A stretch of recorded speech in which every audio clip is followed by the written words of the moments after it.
தோளோடு தோள் நின்று எங்களுக்கு சிறப்பாக நடத்தி கொடுத்த உங்களுக்கு பெரிய நன்றி சார். ரொம்ப ரொம்ப நன்றி சார். தேங்க்யூ. ஆக்சுவலாக வந்து இந்த இடம் வந்து கோமாதா திருமண மண்டபத்தில் தான் நேற்று ரெடி பண்ணியிருந்தாங்க. ஏன்னா ஒரு 1000 பேர் வருவாங்கன்னு சொல்லிட்டு எதிர்பார்த்துருந்தாங்க.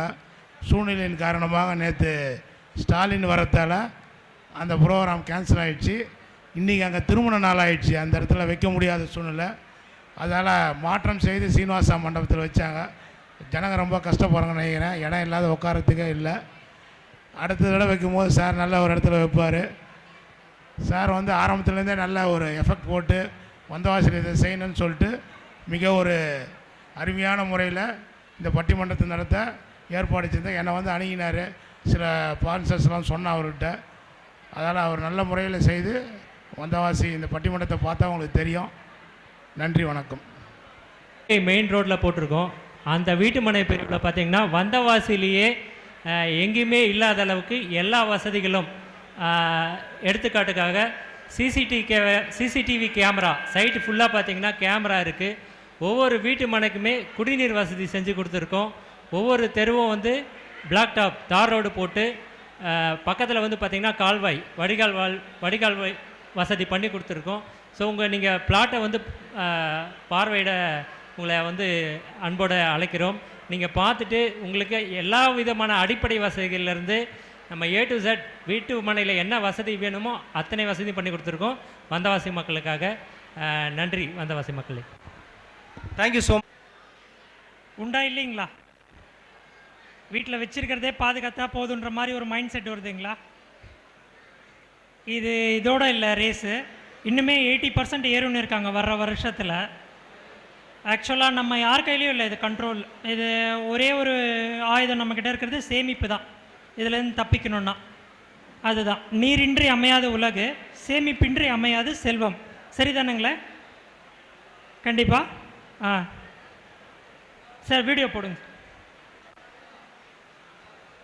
2020 கோல்டில் போட்டிருந்தீங்கன்னா என்ன ஆயிருக்குன்னு பாருங்கள். முன்னாடி சார் முதலீடு செய்திருந்தால் அது என்ன ஆகியிருக்கும் என்பதை பாருங்கள். 5 அன்று நீங்கள் 1 லட்சம் தங்கம் அல்லது வெள்ளியில் முதலீடு செய்திருந்தால் அது என்ன ஆகியிருக்கும் என்பதை பாருங்கள். கோல்டோட அப்ரிசியேஷன் 80%. 1 lakh வந்து 1.8 lakh கன்வெர்ட் ஆயிருக்கும் இன்னைக்கு. இது சில்வரோட அப்ரிசியேஷன். 1 lakh போட்டிருந்தா 2,85,000 ஆயிருக்கும் 1 இயர்ல. விலை ஏற்றத்தை தடுக்க நம்மிடம் எந்த ஒரு சக்தியும் இல்லை. ஆனால் அதை எதிர்க்க நம்மிடம் உள்ள ஆயுதம் தான் சேமிப்பு. அதற்கு வழிவாய்ப்பாக உங்கள் SRK ஜுவல்ஸ் கொண்டு வந்துள்ள வாய்ப்பு தான் டிஜி கோல்ட் சில்வர் சேமிப்பு செயலி. இந்த ஜனவரி 2026 முதல் உங்கள் சேமிப்புடன் SRK ஜுவல்ஸ் 100 முதல் 1 லட்சம் வரை தங்களது தேவைக்கேற்ப தங்கம் வெள்ளி எடையாகவே சேமித்துக் கொள்ளலாம். இத்திட்டத்தில் இணைவோருக்கு ரூபாய் 1000 மற்றும் 500 உடனடி போனஸ் உண்டு. நீங்கள் 11 மாதம் தொடர்ச்சியாக சேமித்த தங்கம் அல்லது வெள்ளி எடையை எவ்வித கட்டணமும் இன்றி GST மட்டும் செலுத்தி நகையை பெற்றுக் கொள்ளலாம். சேமிப்பு திட்டம் நிபந்தனைக்கு உட்பட்டது. மேலும் விவரங்களுக்கு கடையை தொடர்பு கொள்ளவும். SRK jewels. தங்கம் விலை கடந்து வந்த பாதை, வெள்ளி விலை கடந்து வந்த பாதை. ஜனவரி 1, 2025 அன்று நீங்கள் 1 லட்சம் தங்கம் அல்லது வெள்ளியில் முதலீடு செய்திருந்தால் அது என்ன ஆகியிருக்கும் என்பதை பாருங்கள்.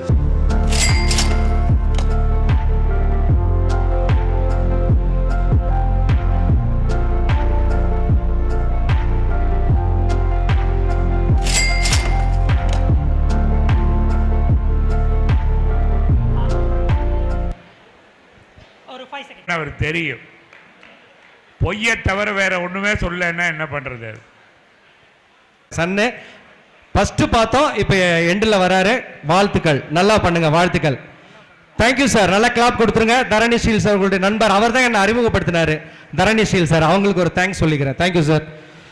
அதே 6 டைரக்டர் ஆக்டர் உங்களுக்கு எல்லாரும் தெரியும். ஆட்டோகிராஃப் கலைஞர் டிவியின் தில்லு முள்ளு ஷோவில் ரொம்ப பிரபலம். அவங்கள பெருமையோடு அழைக்கின்றோம். Thank you Lalitha Parameswari sir. அடுத்ததாக கலைஞர் டிவியின் தில்லு முள்ளு ஷோவில் ரொம்ப பிரபலம். அவங்கள பெருமையோடு அழைக்கின்றோம். Thank you Lalitha Parameswari sir. அடுத்ததாக பேச்சு எங்கள் மூச்சு நாகமுத்து பாண்டியன் அவர்களை அறிமுகப்படுத்த மிக்க பெருமை அடைகிறோம். ஆதித்யா தொலைக்காட்சி புயல், கலைஞர் டிவி புகழாம். நல்லா அடுத்ததாக எல்லா ஊர்லயும் பேச்சாளர் கொடுத்தீங்க, நம்ம இடத்துல ஒருத்தங்க வேணும்னு நம்முடைய ஜூப்ளி அவங்களுடைய முதல்வர் தமிழ் குழல் யாழ் அழகி அவர்களை அன்போடு மேடைக்கு அழைக்கின்றோம்.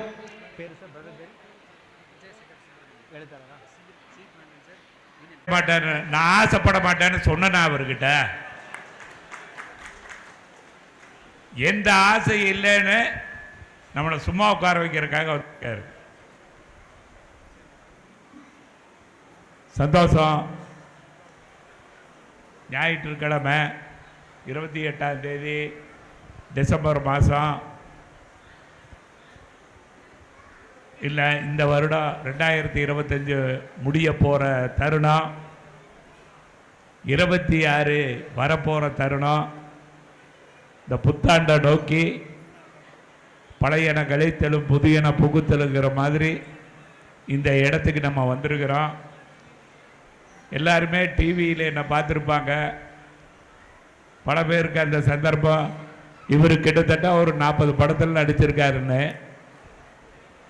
எனக்கு தெரிஞ்சு நம்ம எல்லா படமும் பார்க்கறதில்ல, ஏதோ ஒரு படம் பார்க்குறோம், சரி நம்ம துறையில் இருக்காருன்னு நினைக்கிறோம். எல்லாருமே டிவியில் வந்து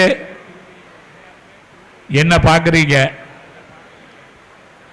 உங்கள் வீட்டில் உங்களுக்கு சௌகரியப்படி எந்த நேரத்தில் சிறகடிக்க ஆசைங்கிற அந்த சீரியல் வருதோ அப்போ நீங்கள் பார்க்குறீங்க. ஒன்னா ஒரே இடத்துல ஒரு மண்டபத்தில் உட்கார வச்சு பார்க்கறது எனக்கு ஒரு சந்தோஷம்.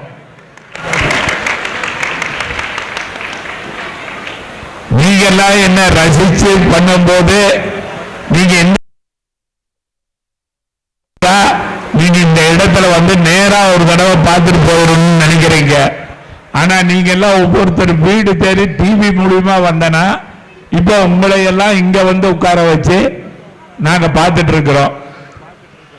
இந்த பட்டிமன்றம் இப்போ நடக்க போறோம். இந்த பட்டிமன்றத்தை எங்க ஒரு கைலாஸ் எத்தனை மணி வரைக்கும் இந்த ஊர்ல பட்டிமன்றத்தை நடத்தலாம்? முதல்ல அது 2 hours. சரி, ஏன்னா சிலர் சிறப்பா பேசுவாங்க, சிலர் இன்னும் சிறப்பா பேசுவாங்க. அது எந்த துறையா இருந்தாலும்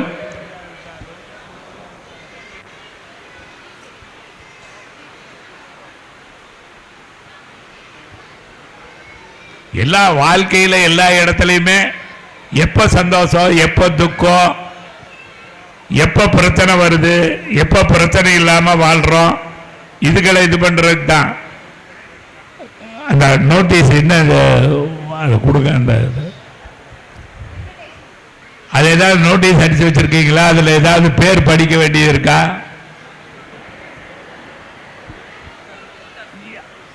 அது எடுத்துட்டு வர போயிருக்காரா? இங்கிருந்து ஒருத்தர் அடிச்சு இது மாதிரி வச்சிருக்கிறத நாங்க அங்கிருந்து வந்து பார்க்க வேண்டியது இருக்கு. இப்ப எல்லாமே ஒரு தொழில்நுட்பம் வளர்ந்ததுனால அது நமக்கு செல்லுல அனுப்பிச்சு வச்சிடுறாங்க. செல்லுல இருக்குதுன்னு இப்ப எடுத்து பார்த்தா அந்த செல்லு வேலை செய்ய மாட்டேங்குது.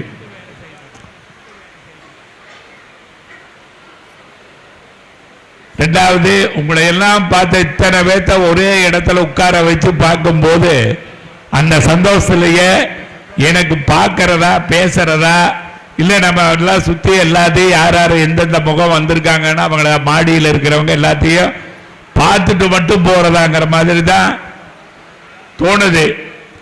ஆனா இங்க பேச்சாளர்கள் வந்திருக்காங்க. இது ஓகேம்மா, என்ன நிகழ்ச்சி? சரி சரி,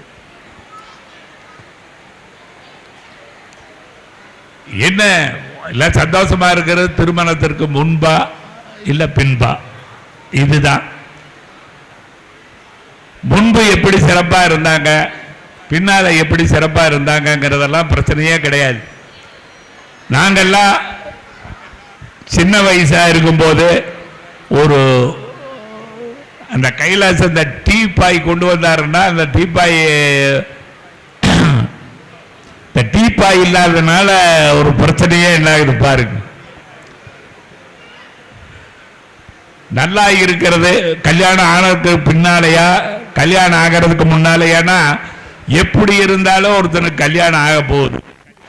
யாரோ ஒரு பொண்ணோ ஒரு பொண்ணுக்கு யாரோ ஒரு பையனோ மாப்பிள்ளையாவோ பொண்ணாவோ வரப்போறாங்க. ஆனா கல்யாணத்துக்கு முன்னால என்ன அப்படின்னா, இப்ப நாங்கெல்லாம் சின்ன வயசு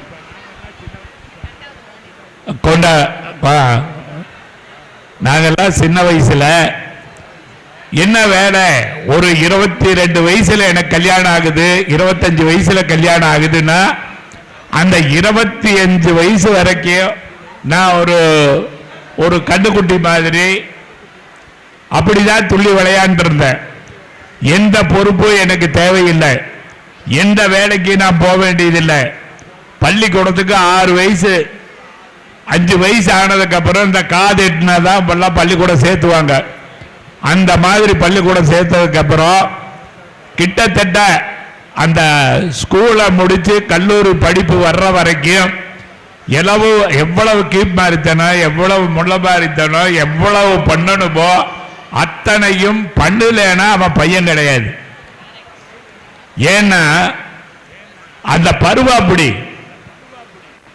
ஒரு 5 வயசு 10 வயசு வரைக்கும் குண்டு விளையாடுவோம், பில்லி விளையாடுவோம், பட்டா விடுவோம். அப்புறம் ஒரு 15 வயசு ஆகும்போது அதையெல்லாம் நிறுத்திடுவோம். குண்டு விளையாடுறது, பட்டம் விடுறது, இதுகளை எல்லாம் கோலி விளையாடுறது, கோயம்புத்தூர் சைட குண்டு விளையாடுறதும்பாங்க, இதெல்லாம் போயிடும். அந்த பருவம் கடந்த உடனே ஒரு 12 வயசு 15 வயசு ஆகும்போது 2 ஃப்ரெண்ட்ஸ் சேர்ந்துக்குவாங்க. அவன் சொல்லுவான், அப்படியே உங்கால் வீட்டு வழியா போயிட்டு அப்புறம் எங்கால் வீட்டு வழியா அப்படியே திரும்பி வந்துடலான்னு சொல்லுவான். எந்த ஆளுக்கு சொந்தம் கிடையாது. அந்த 12-13 வயசுக்கு மேல ஒரு லவ் பண்றதுக்காக முதல் பில்லி விளையாண்டவன், குண்டு விளையாண்டவன், பட்டா விட்டவன் எல்லாம் இப்ப அதை நிறுத்திடுவான். என்னடா பண்றீங்க, பட்டா விடுறது குண்டு விளையாடுறதெல்லாம் ஒரு விளையாட்டாம்பா. இவன் எங்க போறான்னா லவ் பண்றதுக்குன்னு போறான். அந்த வயசு அடல ஸ்டேஜ், அந்த ஸ்டேஜில் வந்து இவன் போவான். எங்க ஊர் பாபநாயக்கம் பாளையத்திலிருந்து கோயம்புத்தூர்ல காந்திபுரத்துக்கு சைட் அடிக்கு போவான். காந்திபுரத்தில் இருக்கிற பசங்க இங்க பாபநாயக்கம் பாளையத்துக்கு அவன் ஊர்ல இன்னும் வேலையாகாது. அதனால அப்படியே சுத்தி அடிச்சு இப்படியே அந்த பொண்ணு இவனை லவ் பண்ணாது, இந்த பொண்ணு அவளை லவ் பண்ண மாட்டா. ஆனாலே எங்கால் வீட்டு வழியா போயிட்டு உங்கால் வீட்டு வழியா வந்துடலான்ட்டு தான் பசங்க புறப்படுவாங்க.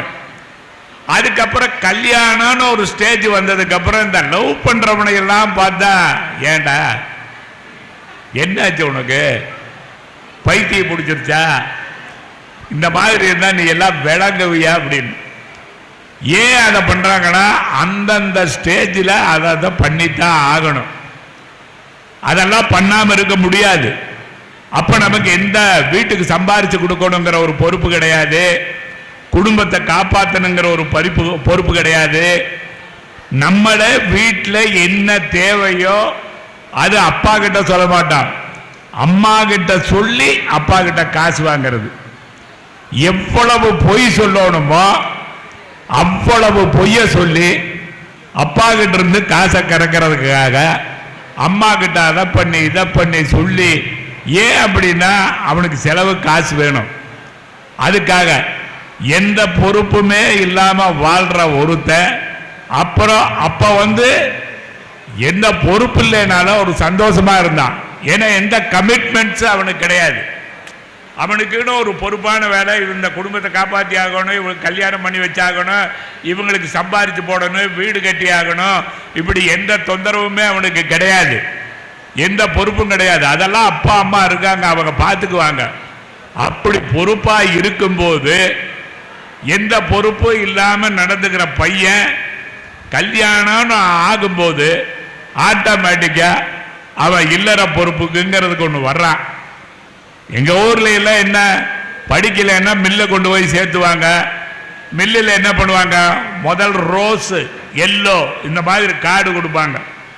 டெய்லி உள்ளே போகும்போது என்ட்ரி போட்டு இன்னைக்கு வேலைக்கு வந்திருக்காங்கிறதுக்காக. அதுக்கப்புறம் ஒரு 3 வருஷம் ஆச்சுன்னா ஒரு வெள்ளைக்கார்டு போட்டுருவாங்க. அந்த வெள்ளைக்கார்டு போட்டால் பர்மனண்ட். இனி அவனை வேலையிலிருந்து நிறுத்த முடியாது. தென்னிந்தியாவோட 7 மான்செஸ்டர் கோயம்புத்தூரில் 7 மான்செஸ்டர் தொழில் நகரம், 350 மில்லு இருக்கு. கோயம்புத்தூர் போனால் பொழைச்சிக்கலாம், திருப்பூர் போனால் பொழைச்சிக்கலான்னு இருக்கும். படித்தாலும் படிக்கலைனாலும் அவன் வந்து எல்லா இடத்துலையும் ஏங்க போய் உட்காருங்க போதும்.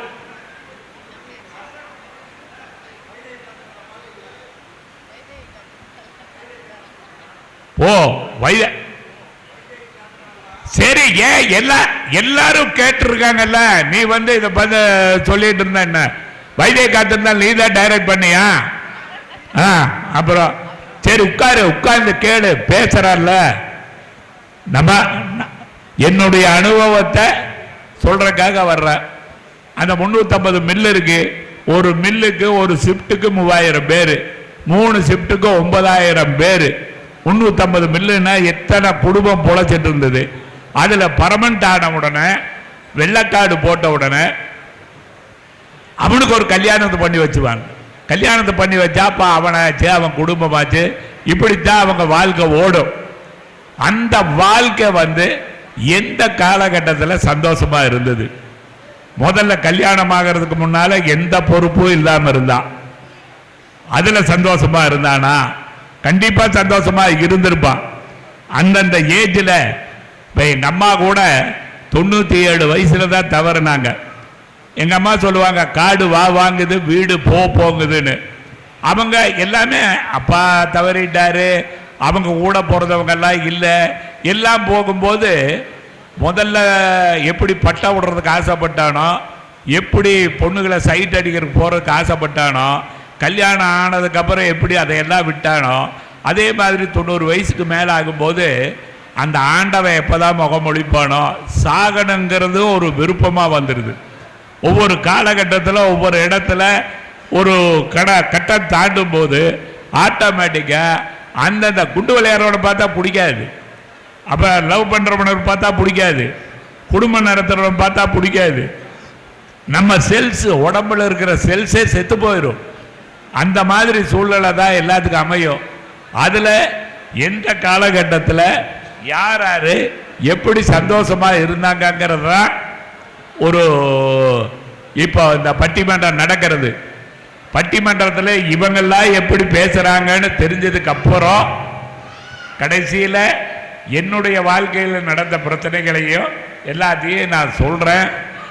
2 இன்பம் துன்பம் 2யுமே சந்திச்சு தான் எல்லாரும் வந்திருக்கிறோம். ஒருத்தர் பர்சன்டேஜ் பிரகாரம் ஒருத்தர் 40% சந்தோஷமாக இருந்திருப்பான், ஒருத்தர் 60% சந்தோஷமாக இருந்திருப்பான், ஒருத்தர் நினைச்சதெல்லாம் கிடைச்சிருக்கும், ஒருத்தனுக்கு நினைச்சது எதுவுமே கிடைச்சிருக்காது, கல்யாணமாகி பொண்டாட்டியே அந்த மாதிரி கிடைச்சிருக்காது. அப்படியே அழிஞ்சு போறவன் இருக்கிறான் எத்தனையோ பேர். ஒருத்தன் வந்து ரொம்ப மற்றகமா இருப்பான், அவனுக்கு ஒரு நல்ல பொண்டாட்டி வந்து அவன் வாழ்க்கையில சந்தோஷமா வாழ்ந்து குழந்தை வீட்டுகளை பெற்று அபாரமா இருப்பான். அப்படியும் நம்ம சந்திக்கிறோம். அதுல இவங்க வாழ்க்கையில எப்படி எப்படியெல்லாம் இந்த அனுபவத்தை தெரிஞ்சுக்கிட்டாங்க அப்படிங்கிறத பற்றி எல்லாம் சிறப்பா பேசுவாங்கங்கிறது இந்த கைலாசத்தை நம்பி நான் கை லாஸ் ஆகாம உட்கார்ந்து பேசுறேன். எல்லாருமே பிரமாதமா பேசுவாங்க. இங்க வந்து இவங்க ஒரு 2 பேர் எனக்கு நல்ல பட்டிமன்றத்துக்கு நிறைய வந்திருக்காங்க. ஆனாலும் புதியவர்களை சேர்க்கவே கூடாதுங்கிறது அல்ல, அவங்களும் வரணும் இல்லையா? அவங்களும் என்னதான் பேசுறாங்கிறது நம்ம தெரிஞ்சுக்கணும்.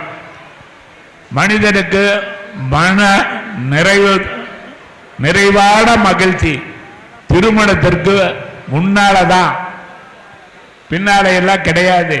அப்ப அவனுக்கு கல்யாணம் ஆயிடுச்ச. ஒரு நாள் என் பொண்டாட்டி என்கிட்ட கேட்டா, நீங்க என்கிட்ட நிறைய பொய் சொல்றீங்க அப்படின்னா. நான் சொன்னேன், கட்டின பொண்டாட்டிக்கிட்ட கூட ஒருத்த பொய் சொல்லனா அவன்லாம் பொறுப்படுவான். அவன் கட்டின பொண்டாட்டி நமக்கு கிடைச்ச ஒரே ஒரு ஆயுதம், அதுகிட்ட தான் நம்ம எல்லா வேலையும் சித்து வேலையும் நம்ம காட்ட முடியும். அப்படின்னு சொல்லி ஈஸியா எடுத்துக்கிறவனும் உண்டு. எங்க தாத்தா சொல்லுவாரு, மனுஷனுக்கு வராம மரத்துக்காடா வரும் பாரு. மனுஷனுக்கு வராம மரத்துக்கா வரும், எல்லா மனுஷனுக்கு தான் வரும். இதையே ஒரு பெரிய பிரச்சனையா நினைச்சுக்கிற, ஈஸியா எடுத்துக்க. ஈஸியா எடுத்துக்கிட்டா அது ஈஸியா இருக்கும். அதிகமா எடுத்துட்டோம்னா அது பிரச்சனையாகும். இங்கிருந்து பாரிஸ் கார்னர் போறோம், மெட்ராஸ்ல சென்னையில் இருக்கிறான், பாரிஸ் கார்னர் போகணும். பாரிஸ் கார்னருக்கு வந்து 12B போகும், 11A போகும், 27B போகும். பஸ்ஸு எந்த பஸ்ஸில் போனாலும் பாரிஸ் கார்னர் போகலாம். ஆனால் நம்ம 12ஆம் நம்பர் பஸ்ஸிலேயே போகணும்னு நின்றுட்டு இருந்தோம்னா நம்ம டைம் தான் வேஸ்ட் ஆகும். ஒருவேளை அந்த பஸ் வந்து நமக்கு இடமில்லைன்னு போயிடுச்சுன்னா என்ன பண்றது? அந்த மாதிரி வாழ்க்கையை தவற விட்டவனும் இருக்கிறான், வார்த்தைய சந்தோஷமா இருக்கிறவனுக்கா. காசு இல்லாதவன் எத்தனை பேர் அப்பா அம்மாவை நல்லா பார்த்துக்கிறவங்க இருக்காங்க. காசு இருக்கிறவன் எத்தனை பேர் கொண்டு போய் எங்கேயாவது இறக்கி விட்டு போயிடுறானுங்க. சந்தோஷங்கிறது வந்து காசு இருக்கிறதுனால, காசு இல்லாதனால அதுல எல்லாம் வர்றது கிடையாது. மறுபடியும் எப்படி ஏன் இந்த பிரச்சனை வருது? அவங்களோட அனுபவத்தை சொல்லும் போது அதுல என்னென்ன பிரச்சனைகள் இருக்குதுங்கிறத நான் கடைசியில தெளிவா என்னால எனக்கு தெரிஞ்சது, எனக்கும் வந்து ஒரு அனுபவம் தான். அந்த அனுபவங்கள் நாங்கள் சினிமாவோட கொண்டு போய் ஒரு பயணங்கள் முடிவுதலை பண்ணும்போது, நான் பாடும் பாடல் பண்ணும்போது, வைதே காத்திருந்தால் பண்ணும்போது, குங்குமச்சிவில் பண்ணும்போது, அம்மன் கோயில் கிழக்காலை பண்ணும்போது, மெல்லத்திறந்து கதவு பண்ணும்போது, என்னாசை மச்சான் பண்ணும்போது, திருமதி பழனிசாமி பண்ணும்போது, ராஜாதி ராஜா பண்ணும்போது, இந்த மாதிரி டைரக்ட் பண்ண படங்கள்ல எல்லாம் நம்ம விஷயத்த சொல்றோம். எங்க அங்க எங்க எங்க எங்க ஊர்ல, எங்க வீதியில, எங்க ஆடு கிட்ட கிடைச்ச அனுபவத்தை அதை சுமந்துட்டு வந்துதான் சினிமாவில் போய் நாங்க சொல்லி, நானோ பாக்யராஜோ யாரா இருந்தாலும் அந்த மாதிரி, பாக்யராஜ் நானும் வந்து கிட்டத்தட்ட ஒரு 70 வருஷம் நண்பர். 1வது சேர்றதுக்காக அவன் வந்தான் அந்த முனிசிபல் ஹை ஸ்கூலுக்கு. அதே முனிசிபல் ஹை ஸ்கூல்ல நானும் போய் சேர்றேன். அந்த 1வதுல கிட்டத்தட்ட இப்போ 75 வயசு ஆகுது. 75 வயசுல 70 வருஷம் நண்பர் பாக்யராஜ். அப்படியெல்லாம் இருந்து அந்த பருவத்திலிருந்து நாங்கள் சந்திச்ச விஷயங்களை எல்லாம் கொண்டு போய் படத்தில் வச்சு அது எப்படி வைக்கிறதுன்னு வச்சா ரசிப்பாங்கன்னு தெரிஞ்சு, லவ் பண்ணுறவனெல்லாம் ரோட்டில் பாடிட்டா தெரியுறான். யாராவது சொல்லுங்க, லவ் பண்ணுறவங்க எல்லாம் பாடிட்டா தெரியுறாங்க. ஆனால் படத்தில் பாட்டு வந்தால் மட்டும் ஏன் ரசிக்கிறான்? அது இசை. அந்த இசை வந்து நமக்கு எப்பவுமே ஒரு ஈர்ப்பு சக்தி இருக்கிறது. தொப்புன்னு விழுந்துட்டாம்பா, சர்றன்னு வலிக்கி விட்டுருச்சும்பா, பலார்னு அரைஞ்சிட்டாம்பா. அரைஞ்சிட்டான்னு சொல்ல மாட்டான், தொப்புன்னு விழுந்துட்டான்னு சார். தொப்புன்னு விழுந்துட்டாங்கிறத கூட தொப்புன்னு பலார்னு அரைஞ்சிட்டா சர்றன்னு வலிக்கி விட்டுருச்சு. அந்த சவுண்டுங்கிறது வந்து நம்ம வாழ்க்கையில் எப்படி இன்றியமையாதோ, எங்கள் தாத்தா சொன்ன மாதிரி மரத்துக்கு வராமல் மரத்துக்காடா வரும். எந்த பிரச்சனையாக இருந்தாலும் ஈஸியாக எடுத்துக்கிட்டோம்னா மட்டும்தான் நம்மளால் சந்தோஷமாக இருக்க முடியும். அப்படி நான் இருந்ததுனால இப்போ எனக்கு ஜனவரி வந்தால் 76 வயசில் கூட நானாக கார் எடுத்துகிட்டு புறப்படுறேன், நானாக கார் எடுத்துகிட்டு வர்றேன். இந்த இளைஞர்களோடையும் உங்களை எல்லாம் பார்க்கறதுக்கு வந்திருந்தாலும் இவங்களோட கூட போட்டி என்னால் பேச முடியும். அப்படின்னா மனசை கொஞ்சம் கிளியராக வச்சுக்கணும். நான் வந்து தண்ணி அடிக்க மாட்டேன், சிகரெட் குடிக்க மாட்டேன், டீ காபி சாப்பிட மாட்டேன். இது சாப்பிடாதனால ஒருத்தர் நல்லவேன்னு சொன்னால் அதை ஒத்துக்கவும் மாட்டேன். அப்படியெல்லாம் ஒருத்தர் நல்லவன் கெட்டவனை எல்லாம் கணக்கு போட முடியாது. கோயம்புத்தூரில் குண்டு வெடிப்பு நடந்தது, கோட்டமேடு ஏரியாவில். அந்த குண்டு வெடிப்பில் ஒரு 20 பேர் செத்துட்டாங்க. அப்போ என்னுடைய 25வது வயசில். அப்போ சொல்லுவாங்க, கோயம்புத்தூர் குண்டு வெடிப்பில் அப்பாவி ஜனங்கள்லாம் செத்து போயிட்டாங்க அப்படின்னு. நான் என்ன சொல்லுவேன்னா, அப்பாவியாக இருக்கிறத விட செத்து போயிருங்கிறேன். புத்திசாலியாக இருந்தாவே நாடு உருப்பட மாட்டேங்குது. அதில் அப்பாவியாக இருந்தானா அதெல்லாம் கிடையாது. யாரும் அப்பாவி கிடையாது. பஸ்ஸில் ஏறி போங்க, உங்கள் பழைய பஸ் ஸ்டாண்ட் இருக்கு, அங்கே ஒரு பஸ் நிற்கிது, ஏற போங்க.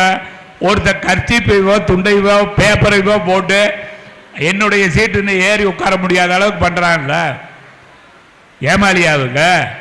பேப்பரை போட்டு ஒரு கர்ச்சீப்பை போட்டு ஒரு துண்டை போட்டு இடத்த பிடிக்கிறவன் எப்படி ஏமாறியா இருப்பான்? ஏமாறியா இல்லை. அதே மாதிரி சினிமாவில் நடிக்க வருவான், டைரக்ட் பண்ண வருவான், பாட்டு எழுத வருவான், மியூசிக் டைரக்டராக வருவான், தயாரிக்க வருவான், எல்லா துறையிலையும் வருவான். ஒரு 10-30 வருஷம் எல்லாம் இருந்து பார்த்து அவனுக்கு படமும் வராமல் தோற்று போயிடுவான். அப்போ ஒரு நல்ல படம் ஓடிட்டு இருக்கு, அதை போய் பார்க்க போவான். ஒரு முதல் மரியாதை மாதிரி ஒரு படம் ஓடுதுன்னா போய் பார்த்துட்டு வந்து நல்லா இருக்குன்னு சொல்ல மாட்டான். இந்த படம் ஏன் ஓடுதுன்னே தெரியலம்பா. அது தெரிஞ்சிருந்தா தான் அவன் பெரிய டைரக்டர் ஆயிருப்பான் இல்லையா? இவனுக்கு விவரம் சிக்கல, இவனுக்கு கரெக்டா ஒட்டல, இவனுக்கு அந்த பாதை கரெக்டா தெரியலேன்னு வச்சுக்கீங்களேன், எல்லாத்தையும் ஊர் உலகம் வீடு வீதி மனைவி மக்கள் எல்லாத்து வேலையும் குறை சொல்லிட்டு இருப்பான். அப்படி எல்லாம் இல்லாம எப்படி சந்தோஷமா இருக்கிறது? அதை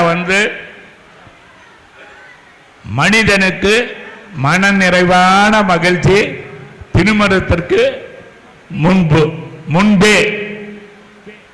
முன்பேங்கிறதுக்கு நாகமுத்து பாண்டியன்,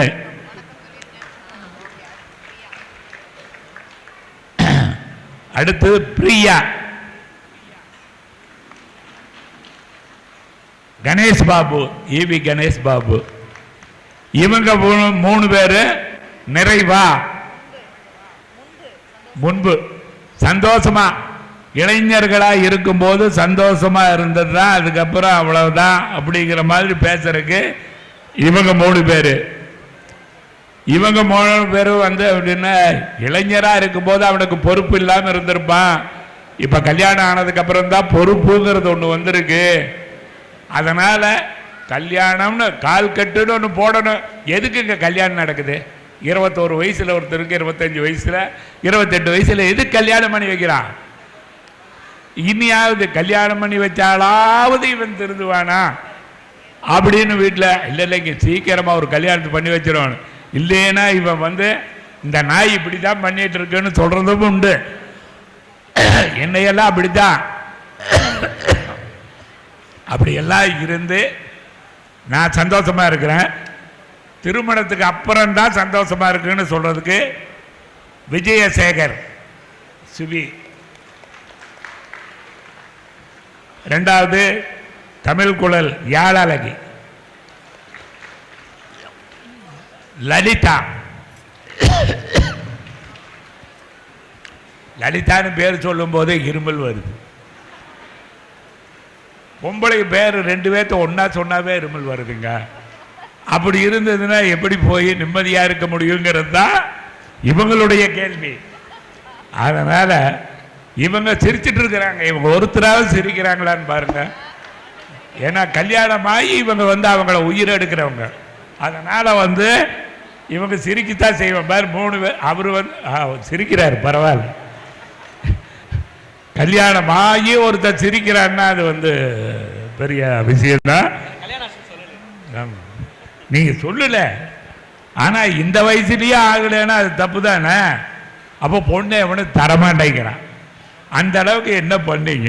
அதை தயவு செஞ்சு எல்லாரும் கேட்கிற இந்த மேடையில சொல்லுங்க.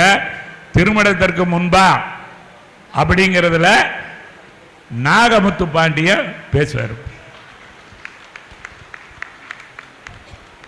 என்ன அழுகிறாருன்னு பார்ப்போம்.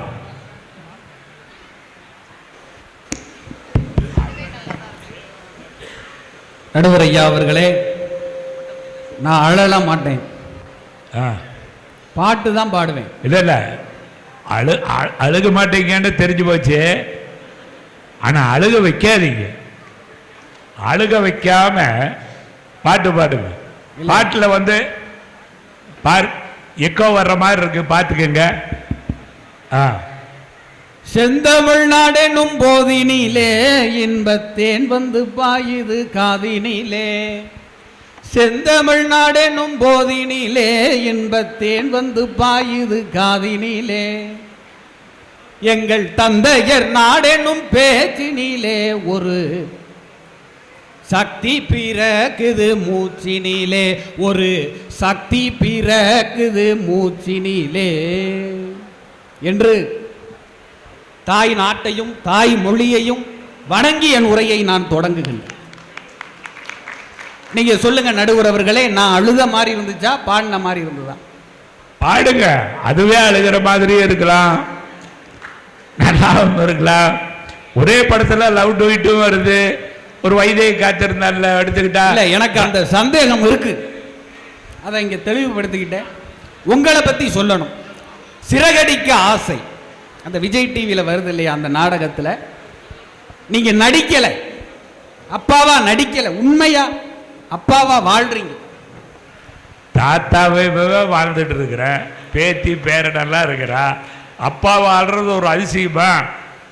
சரி, அந்த வகையில் நடுவர் அப்பா அவர்களே, ஏன் அப்பான்னு சொல்றேன்னா என் பேர் நாகமுத்து.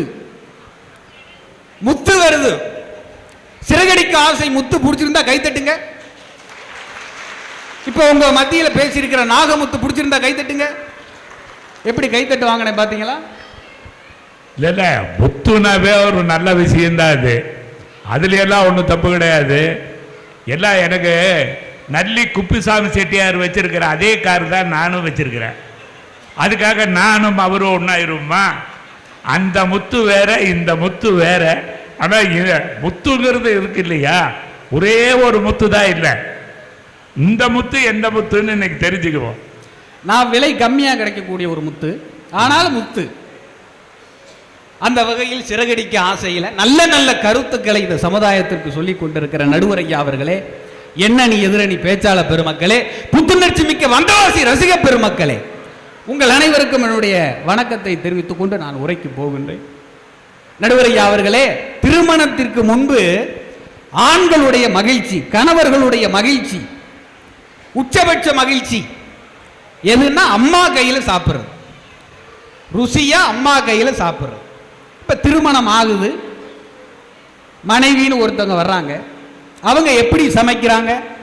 முதல்ல சமைக்கிறாங்களா? ஒரு நாள் சமைச்சு அதை ஃப்ரிட்ஜில் வச்சு ஒரு மாசத்துக்கு போடுறாங்க. பாய்சன் ஆயிருமா ஆயிராதா? நடுவரை அவர்களே, இந்த கீழடியில அகழ்வாராய்ச்சி பண்ணி தோண்டி எடுக்கிறாங்க தெரியுமா? நம்முடைய முன்னோர்கள்லாம் எப்படி வாழ்ந்தாங்க, என்ன மாதிரி பொருட்களை பயன்படுத்தினாங்கன்னு கண்டுபிடிக்கிறாங்க தோண்டி. அது மாதிரி ஒரு வீட்டுக்குள்ள போய் ஃப்ரிட்ஜை தோண்டி எடுத்தாங்க. ஒரு வருஷத்துக்கு முன்னாடி என்ன சாப்பிட்டாங்க அப்படின்னு தோண்டி எடுக்கிறாங்க. எடுக்கிறப்ப ஒரு வருஷத்துக்கு முன்னாடி அரைச்ச தக்காளி சட்னி இருக்கு. அதை எடுத்து பார்த்தா அது நிறம் மாறல, வாசனை மாறல, ஒரு பூஞ்சை கூட பிடிக்கல, ஒரு நுண்ணுயிரி கூட நெருங்கலன்னு வச்சுக்கோங்க. அப்படியே இருக்கு, வச்சபடியே. நியூஸ்ல வருது, பேப்பர்ல வருது. அந்த சட்னி அரைச்ச அந்த மனைவி கிட்ட போய் கணவன் ஓடி போய் கை கொடுத்தார். கை கொடுத்து என்ன தெரியுமா சொன்னாரு? சொல்லுங்க. நீங்க அதாவது நீ சமைக்கிறத நாங்க மட்டும்தான் சாப்பிட முடியாதுன்னு நினைச்சுக்கிட்டு இருந்தோம், ஆனா ஒரு நுண்ணுயிர் கூட நெருங்க முடியாத அளவுக்கு நீ சமைச்சிருக்க அப்படின்னு சொல்லி அவரை பாராட்டினார். அந்த அம்மாவுக்கு கோபமே வரல. இவ்வளவு கேவலமா பேசுறாரு, அந்த அம்மாவுக்கு கோபமே வரல. ஏன் வரல? காலையில தோசைக்கு அந்த சட்னியில இருந்து தான் ஒரு கரண்டி அந்த அம்மா ஊத்திருக்கு. இன்னும் கொஞ்ச நேரத்தில் அவர் வாயில நுர வந்து அவர் மருத்துவமனைக்கு போயிடுவார். இப்ப நாளன்னைக்கு வைகுண்ட ஏகாதசி, வைகுண்டம் போயிடுவார். ஒரு நாள் சமைச்சு ஒரு மாசம் பிரிட்ஜில் வச்சு இவங்க போடுறாங்களே, இது மகிழ்ச்சியா? உடனுக்குடன் அம்மா சமைச்சு கொடுப்பாங்க ஐயா. அப்படி ஒரு தக்காளி பழத்தை எடுத்து அப்படி புளிவாங்க, பார்க்கிறதுக்கு அசிங்கமா இருக்கும். அள்ளி அள்ளி போடுவாங்க. அது மாதிரி அளவில்லாமல் நமக்கு ஆரோக்கியமும் கிடைச்சிச்சு. இப்ப எல்லாம் கிள்ளி கிள்ளி போடுறாங்க, ஆரோக்கியம் நமக்கு அளவா தான் கிடைக்குது. அதெல்லாம் இப்போ நீங்க பேசுறதுல என்ன அப்படின்னா கொஞ்சம் சத்தம். இப்போ உண்மையான விஷயம் என்னன்னா, வீட்டுக்காரி இருக்கா, அம்மா இருக்காங்க, சாப்பாடு கொடுத்து அனுப்புவாங்க. நான் கம்பெனி ப்ரொடக்ஷன்ல எல்லாம் சாப்பிட மாட்டேன். வீட்டுக்காரி சாப்பாடு கொடுத்து அனுப்புவா. எனக்கு மட்டும்தான் சாப்பிட்றது கரெக்டாக இருக்கும். அதுக்கு யாராவது நான் சாப்பிடும்போது பக்கத்தால் வந்துட்டாங்கன்னா அவங்களுக்கு அது பத்தாது. ஏன்னா 4 8 32 3 9 37 21 இப்படி ஒரு கணக்கு போட்டு இவ்வளவு பொரியல் இவ்வளவு சாப்பாடுன்னு கொடுத்து அனுப்பான். அதுவே அம்மா சாப்பாடு கொடுத்து அனுப்பிச்சதுன்னா நம்ம சாப்பிட்டு இருக்கும் போது யாராவது வந்தாலும் அவங்களுக்கு கொடுக்கிற அளவுக்கு அந்த சாப்பாடு இருக்கும். ஏன்னா நம்ம சாப்பிடும் போது யாராவது வந்துட்டா என்ன பண்றது நினைச்சு எடுத்து வைக்கிறவங்க அம்மா, எடுத்து வைக்கிறது மனைவி. நடுவர் ஐயா அவர்கள் நீங்க ஒண்ணு சொன்னீங்க, அந்த ஃப்ரிட்ஜை வாங்கி வைக்கிறது நம்ம. ஆமா, அந்த கருமத்தை பண்றதுக்கு அவங்க. நடுவர் ஐயா அவர்களே உங்கள்கிட்ட ஒரு கேள்வி கேட்கிறேன், ஃப்ரிட்ஜுக்கு என்ன வித்தியாசம் நீங்களே சொல்லுங்க. நான் ஃப்ரிட்ஜ் கண்டுபிடிச்சவனுக்கு கூட அது தெரியாது, அதனால நீங்களே சொல்லிருங்க. ஃப்ரிட்ஜ் எதுக்கு? கீழே போகாம ஈஸியா மேலே போறது. ஃப்ரிட்ஜ் எதுக்கு? உணவுப் பொருட்கள் கீழே போகாம அதை சாப்பிட்டுட்டு நம்ம ஈஸியா மேலே போறது. இதுதான் அவங்க பண்றாங்க. நல்லா பிடிச்சிருந்தா கை தட்டுங்க, அப்பதான் அவர் பேமெண்ட் கொடுப்பாரு. முதல்ல ரா பிச்சைன்னு ஒன்று இருந்தது, நீங்க எல்லாம் கேள்விப்பட்டிருப்பீங்க, இல்லைன்னா பார்த்துருப்பீங்க. இதுல ஒரு பாதி பேராவது பார்த்துருப்பாங்கன்னு நினைக்கிறேன். ரா பிச்சைன்னு ஒன்று இருந்தது. வாழ்ந்து கெட்டவன் வாழ்ந்தான், நல்லா இருந்தான், இப்ப கெட்டுட்டான், சாப்பாட்டுக்கு வழி இல்லை. அம்மா நான் ரா பிச்சையில் இருக்க, ரா பிச்சை வந்திருக்கேன்னு சொல்லி நைட்டு சொல்லுவான்.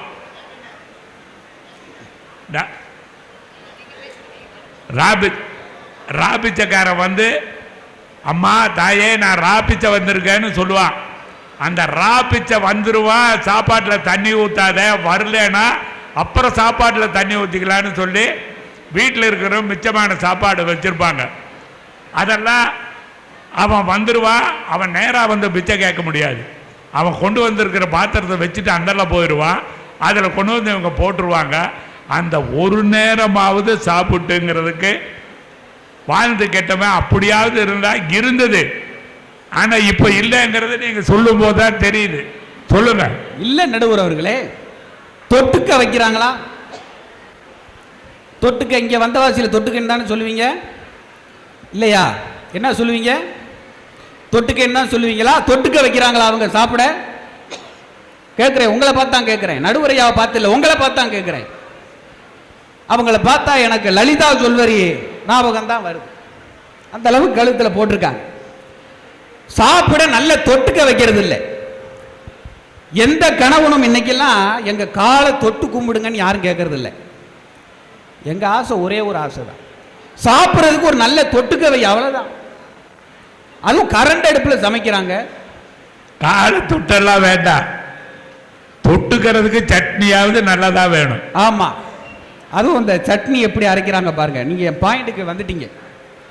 ஒரு வீட்டில் எப்படி சட்னி அரைக்கிறாங்க அதை சொல்ல போறேன்.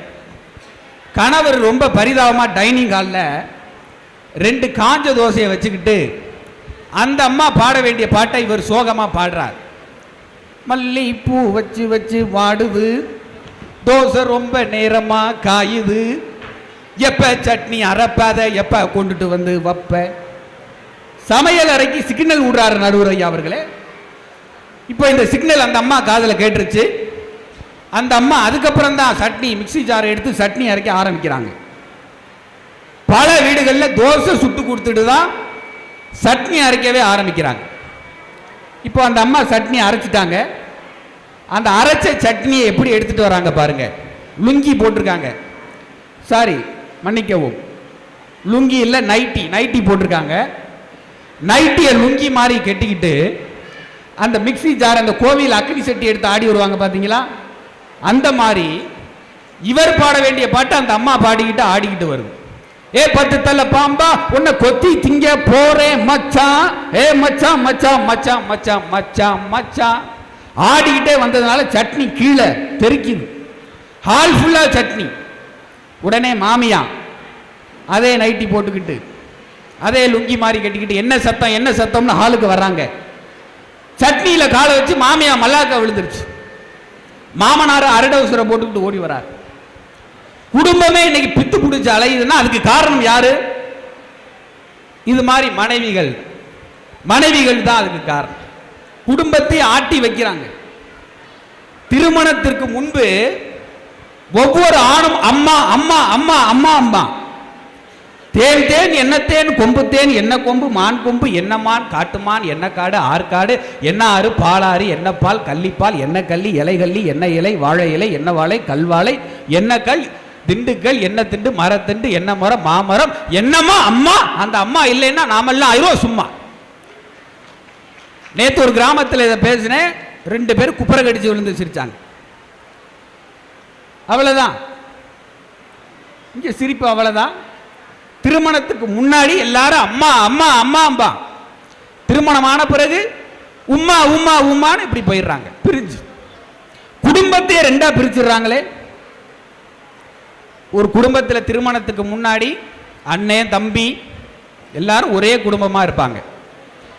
மாயாண்டி குடும்பத்தாரில் கூட ஒரு அருமையான பாட்டு வரும், முத்துக்கு முத்தாக, அந்த மாதிரி ஒரு பாட்டு வரும். அப்படி ஒற்றுமையா இருப்பாங்க அண்ணனும் தம்பியும். திருமணம் ஆன பிறகு அண்ணனுக்கு ஒரு திருமணம் நடக்குதுன்னு வச்சுக்கோங்க, அண்ணன் வந்து மேல தெருவுக்கு போயிடுவான், தம்பி கீழே தெருவுக்கு போயிடுவான். இவங்களை பெத்த பாவத்துக்கு பெற்றோர்கள் நடுத்தருவுக்கு போயிடுவாங்க. இதுதான் உண்மை. குடும்பத்தை பிரிச்சிடுறாங்க. உச்சபட்சமா ஒன்று சொல்றேன் பாருங்க நடுவரையா அவர்களே, அதோட முடிச்சுக்கலாம். உச்சபட்சமா சொல்றேன் என்னன்னா, திருமணத்துக்கு முன்னாடி எங்களுக்கு வெட்டி செலவு கிடையாது. திருமணத்துக்கு பின்பு வெட்டி செலவு நிறைய வரும். அதுவும் குறிப்பா பெண்களுக்கு மேக்கப் போடுற செலவு. அவங்க மேக்கப் போடுறதுக்கு நாங்க ஏன் சம்பாதிக்கணும் சொல்லுங்க நடுவர் அவர்களே. இல்ல அவங்க எங்கிட்ட கேட்கறான், அங்க கேளியா, வீட்டுல கேட்க, இங்க வந்து வீட்டுல பொண்டாட்டி பார்த்து அங்க பயந்துக்கிறது, இங்க வந்து அதுக்கல்ல. அவங்க மேக்கப் போடுறானா மேக்கப் போடலன்னா பொண்டாட்டினே தெரியாது, அப்புறம் என்ன பண்றது? பாத்தீங்களா, நடுவர் சார்னா நடுவர் சார் தான். பெண்கள் எத்தனை மேக்கப் போடுறாங்க பாருங்க. மாய்ஸ்சரைசர், அந்த வறண்ட சருமத்தை, பாலைவனம் போல் இருக்கிற சருமத்தை அப்படி பசுமையாக்க மாய்ஸ்சரைசர் போடுறாங்க. அடுத்து என்ன போடுறாங்க? ஃபவுண்டேஷன் போடுறாங்க. நான் ஒரு திருமணத்துக்கு போயிருந்தேன். போய் மணமகள் அறைக்கு போயிட்டேன் தெரியாம. மணமகன் அறைக்கு போறதுக்கு பதிலாக மணமகள் அறைக்கு போயிட்டேன். அங்க ஒரு அம்மா சப்பாத்தி மாவு பிசைஞ்சுக்கிட்டு இருந்துச்சு, தேய்ச்சிக்கிட்டு இருந்துச்சு. சொல்லுவேன், சரி மணமகளுக்கு வந்து ஏதோ ஸ்பெஷலா அவங்க சப்பாத்தி பண்ணி கொடுக்குறாங்களோ அப்படின்னு நினைச்சுக்கிட்டேன். கடைசியில் பார்த்தா அது ஃபவுண்டேஷன். நடுவரையா அவர்களே, ஃபவுண்டேஷனை போட்டு பிணைஞ்சு சப்பாத்தி மாவு மாதிரி இப்படி போட்டு மூஞ்சியில் அப்பிக்கிறாங்க நடுவர் அவர்களே. மாய்ஸ்சரைசர், ஃபவுண்டேஷன், அப்புறம் லிப்ஸ்டிக். லிப்ஸ்டிக் போடுறதுக்கு முன்னாடி லிப் லைனர் போட்டு அதுக்குள்ள லிப்ஸ்டிக். இந்தியா பாகிஸ்தான் பார்டர் மாதிரி லிப் லைனர் போட்டு அதுக்குள்ள லிப்ஸ்டிக். இன்னைக்கு ஆண்களுக்கு வாய்மை இருக்கா பெண்களுக்கு வாய்மை இருக்கான்னு கேட்டா பெண்களுக்கு தான் வாய்மை இருக்குன்னு நான் சொல்லுவேன். ஏன்னா கண்ணுக்கு போடுகின்ற மைய கண்மைன்னு சொல்றோம். அது மாதிரி வாய்க்கு போடுகின்ற மை வாய்மை தானே. அந்த வகையில் பெண்களுக்கு வாய்மை இருக்கு. Moisturiser, foundation, lip liner, lipstick இத்தனை போடுறாங்க. ஆகவே நீங்க என்ன சொல்ல? ஆகவே ஆண்ங்கிறவன் ஒன்னே ஒண்ணுதான் போடுவான், பான்ஸ் பவுடர். இந்த பான்ஸை வேற எதுக்கு பயன்படுத்துறாங்கன்னா, லாரி டயர் பஞ்சர் ஓட்டுறதுக்கு பயன்படுத்துறாங்க. அந்த லாரி டயரும் டியூபும் தேயாம இருக்கிறதுக்கு அந்த பவுடரை கொட்டி விடுறான். ஏன் லாரி டயரும் ஆணுக்கும் இதை பயன்படுத்துறாங்கன்னா, ரெண்டும் ஓடி ஓடி ஓடி தேஞ்சு குடும்பத்துக்காக. அதான் அப்படிப்பட்ட அந்த ஆண் மகிழ்ச்சியாக இருப்பது திருமணத்திற்கு முன்புதான் முன்புதான் முன்புதான். நன்றி, வணக்கம். சுதந்திரம். நீங்க காந்தியை யாராவது பார்த்திருக்கீங்களா? காந்திய யாராவது பார்த்திருக்கீங்களா? மகாத்மா காந்திய போட்டாவில் இல்ல, காசுல இல்ல, பணம். காந்திய யாராவது பார்த்திருக்கிறீங்களான்னா யாரும் பார்க்கல. அதுக்காக காந்தி இல்லைன்னு சொல்லிட முடியுமா? கடவுளை கூட இல்லைன்னு சொல்லிடலாம். ஆனால் காந்தி இல்லைன்னு சொல்ல முடியாது. ஃபிலிம் டிவிஷன்ல எல்லாம் வந்திருக்காரு, உயிரோட வந்திருக்காரு, அதை நம்ம பார்த்துருக்கிறோம். அந்த மாதிரி வாழ்க்கையில எல்லாமே சகஜம். இந்த மாவு வாங்கி கொடுக்கறதுக்கு ஏதோ அம்மா கையில மாவு வாங்கி கொடுத்தோம்னா தோசை ஊற்றி கொடுப்பாங்க. இவங்க மாவை வாங்கி பூரா மூஞ்சிலேயே பூசிக்கிறாங்க. நான் எப்படித்தான் சந்தோஷமா வாழ்றதுன்னு இவர் கேட்கிறாரு. சரி, நீங்க எல்லாம் இப்படியெல்லாம் இல்லாம கல்யாணத்துக்கு அப்புறம் தானே நீங்க மனுஷனா இருக்கிறீங்க. அதுக்கு முன்னால ஒரு மிருகமா இருந்தீங்க, மனிதனா வாழ தெரியாம இருந்தீங்க, ஒரு டவுசர் கூட நல்லா போட தெரியாம இருந்தீங்க, சோறு கூட நல்லா திங்க தெரியாம இருந்தீங்க. ஒரு இடத்துல உன் பண்படுத்தி பண்பாடி எல்லாம் பண்ணி உன்னை கொண்டு வந்து ஒரு மனுஷனாக்குறது வந்து பொண்டாட்டி தான் பேசுறதுக்காக இப்ப இந்த செஞ்ச விஜயசேகர்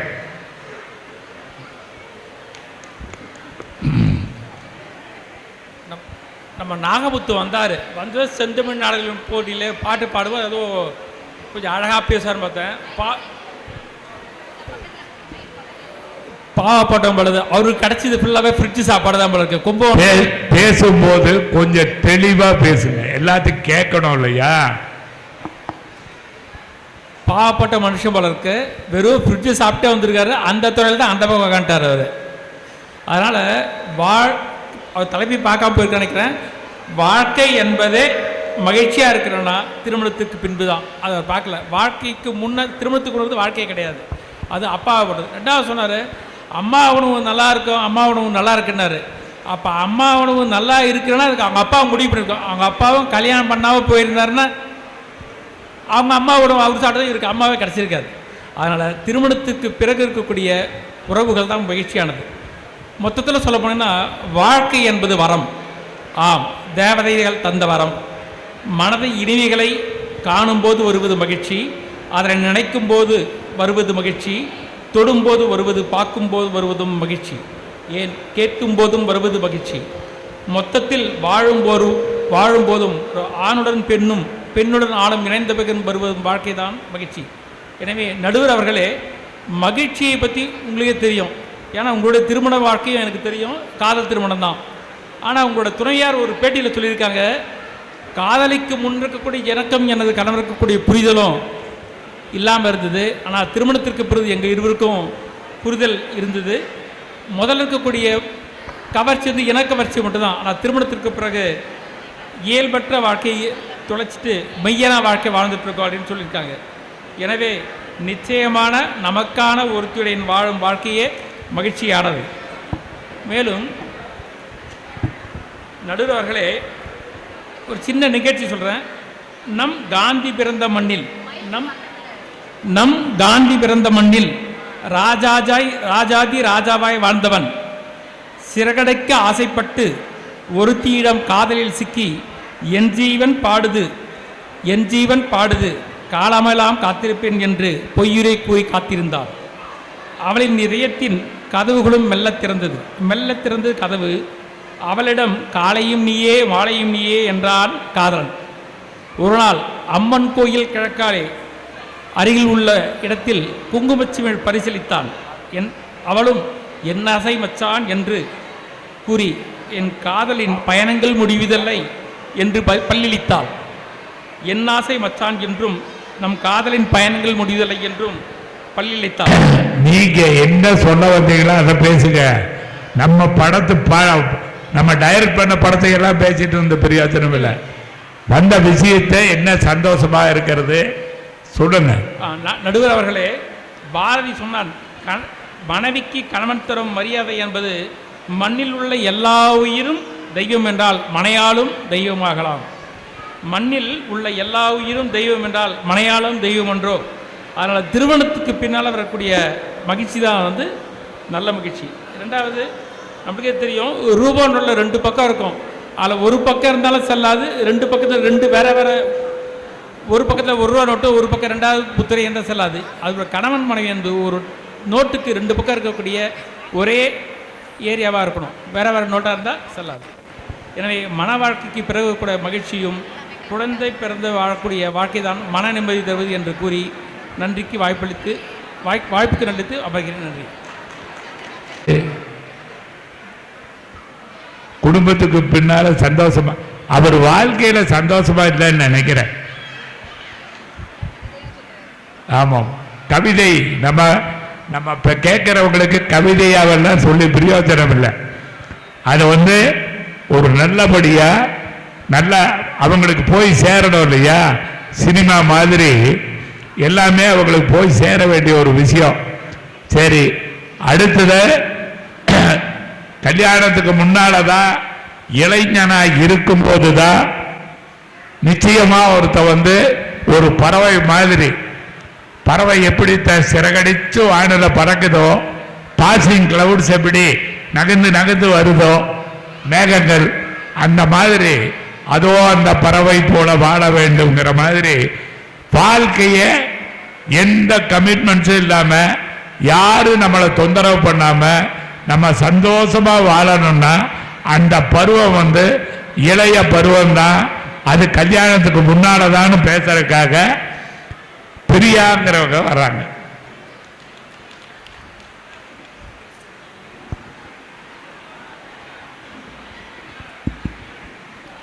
அண்டமெல்லாம் அமனையாகி அறிவனா பொருளுமாகி தொண்டர்க்கு குருவுமாகி தூய திருவுமாகி எந்திசை போற்றி நிற்கும் எம்பிரான் சிவனடி போற்றி போற்றி.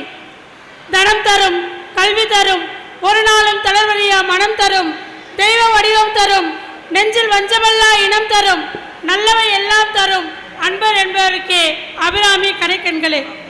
நடுவர்களே, திருவள்ளுவர் என்ற ஒருவர் இல்லை என்றால், திருவள்ளுவர் என்ற ஒருவர் இல்லை என்றால் தமிழ் என்ற ஒரு மொழி உலகினருக்கு தெரிந்திருக்காது. அவர் எழுதிய திருக்குறள் என்ற ஒரு புத்தகம் இல்லை என்றால் தமிழ் என்ற ஒரு மொழி உலகினருக்கு புரிந்திருக்காது. அது போல இந்த வந்தவாசி மக்கள், இந்த கொடுக்கும் கரங்கள் இல்லை என்றால் இப்படி ஒரு பட்டிமன்றம் சீரும் சிறப்புமாக இங்கு நடந்திருக்காது.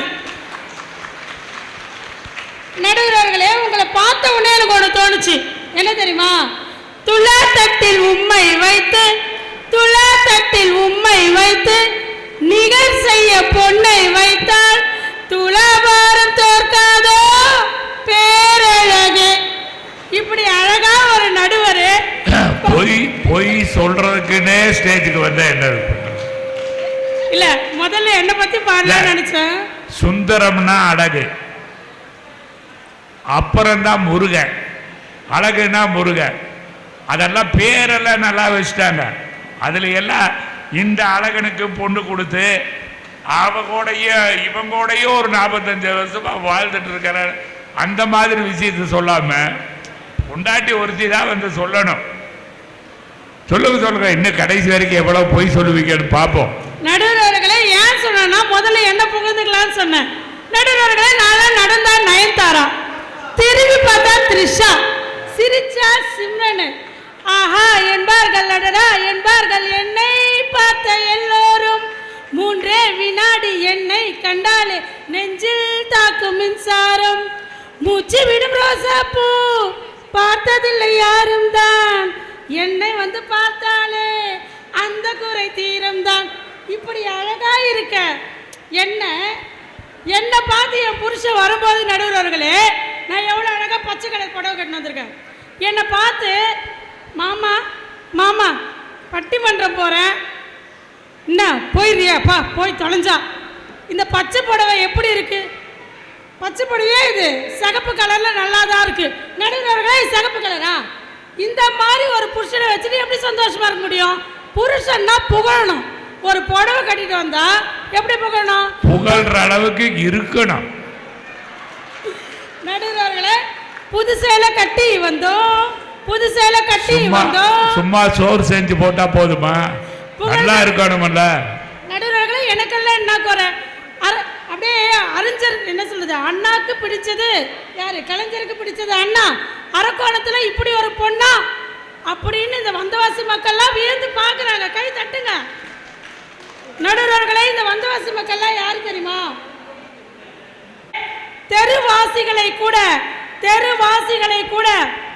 தெருவாசிகளாய் வந்தவர்களை கூட சுகவாசிகளாய் வாழ வைப்பவர்கள் தான் இந்த வந்தவாசி மக்கள். இவங்க எதுக்கு கை தட்டாமல் இருக்காங்கன்னு பார்க்குறீங்களா? அவங்கெல்லாம் அப்படியே நான் பேசுறதை பார்த்து அப்படியே பூரிச்சு போயிட்டு இருக்காங்க. எல்லாரும் ஃபோனில் வீடியோ எடுத்துட்டு இருக்காங்க. அதனால அவங்களால கை தட்ட முடியல. ஆனால் வந்தவாசி மக்களே, 5000 ரூபாய் இருந்தால் நான் தங்க தட்டை வாங்குவேன், வாங்க முடியாது, விலை ஜாஸ்தி ஆயிடுச்சு. 10,000 ரூபாய் இருந்தால் வெள்ளி தட்டை வாங்குவேன். எத்தனை 1000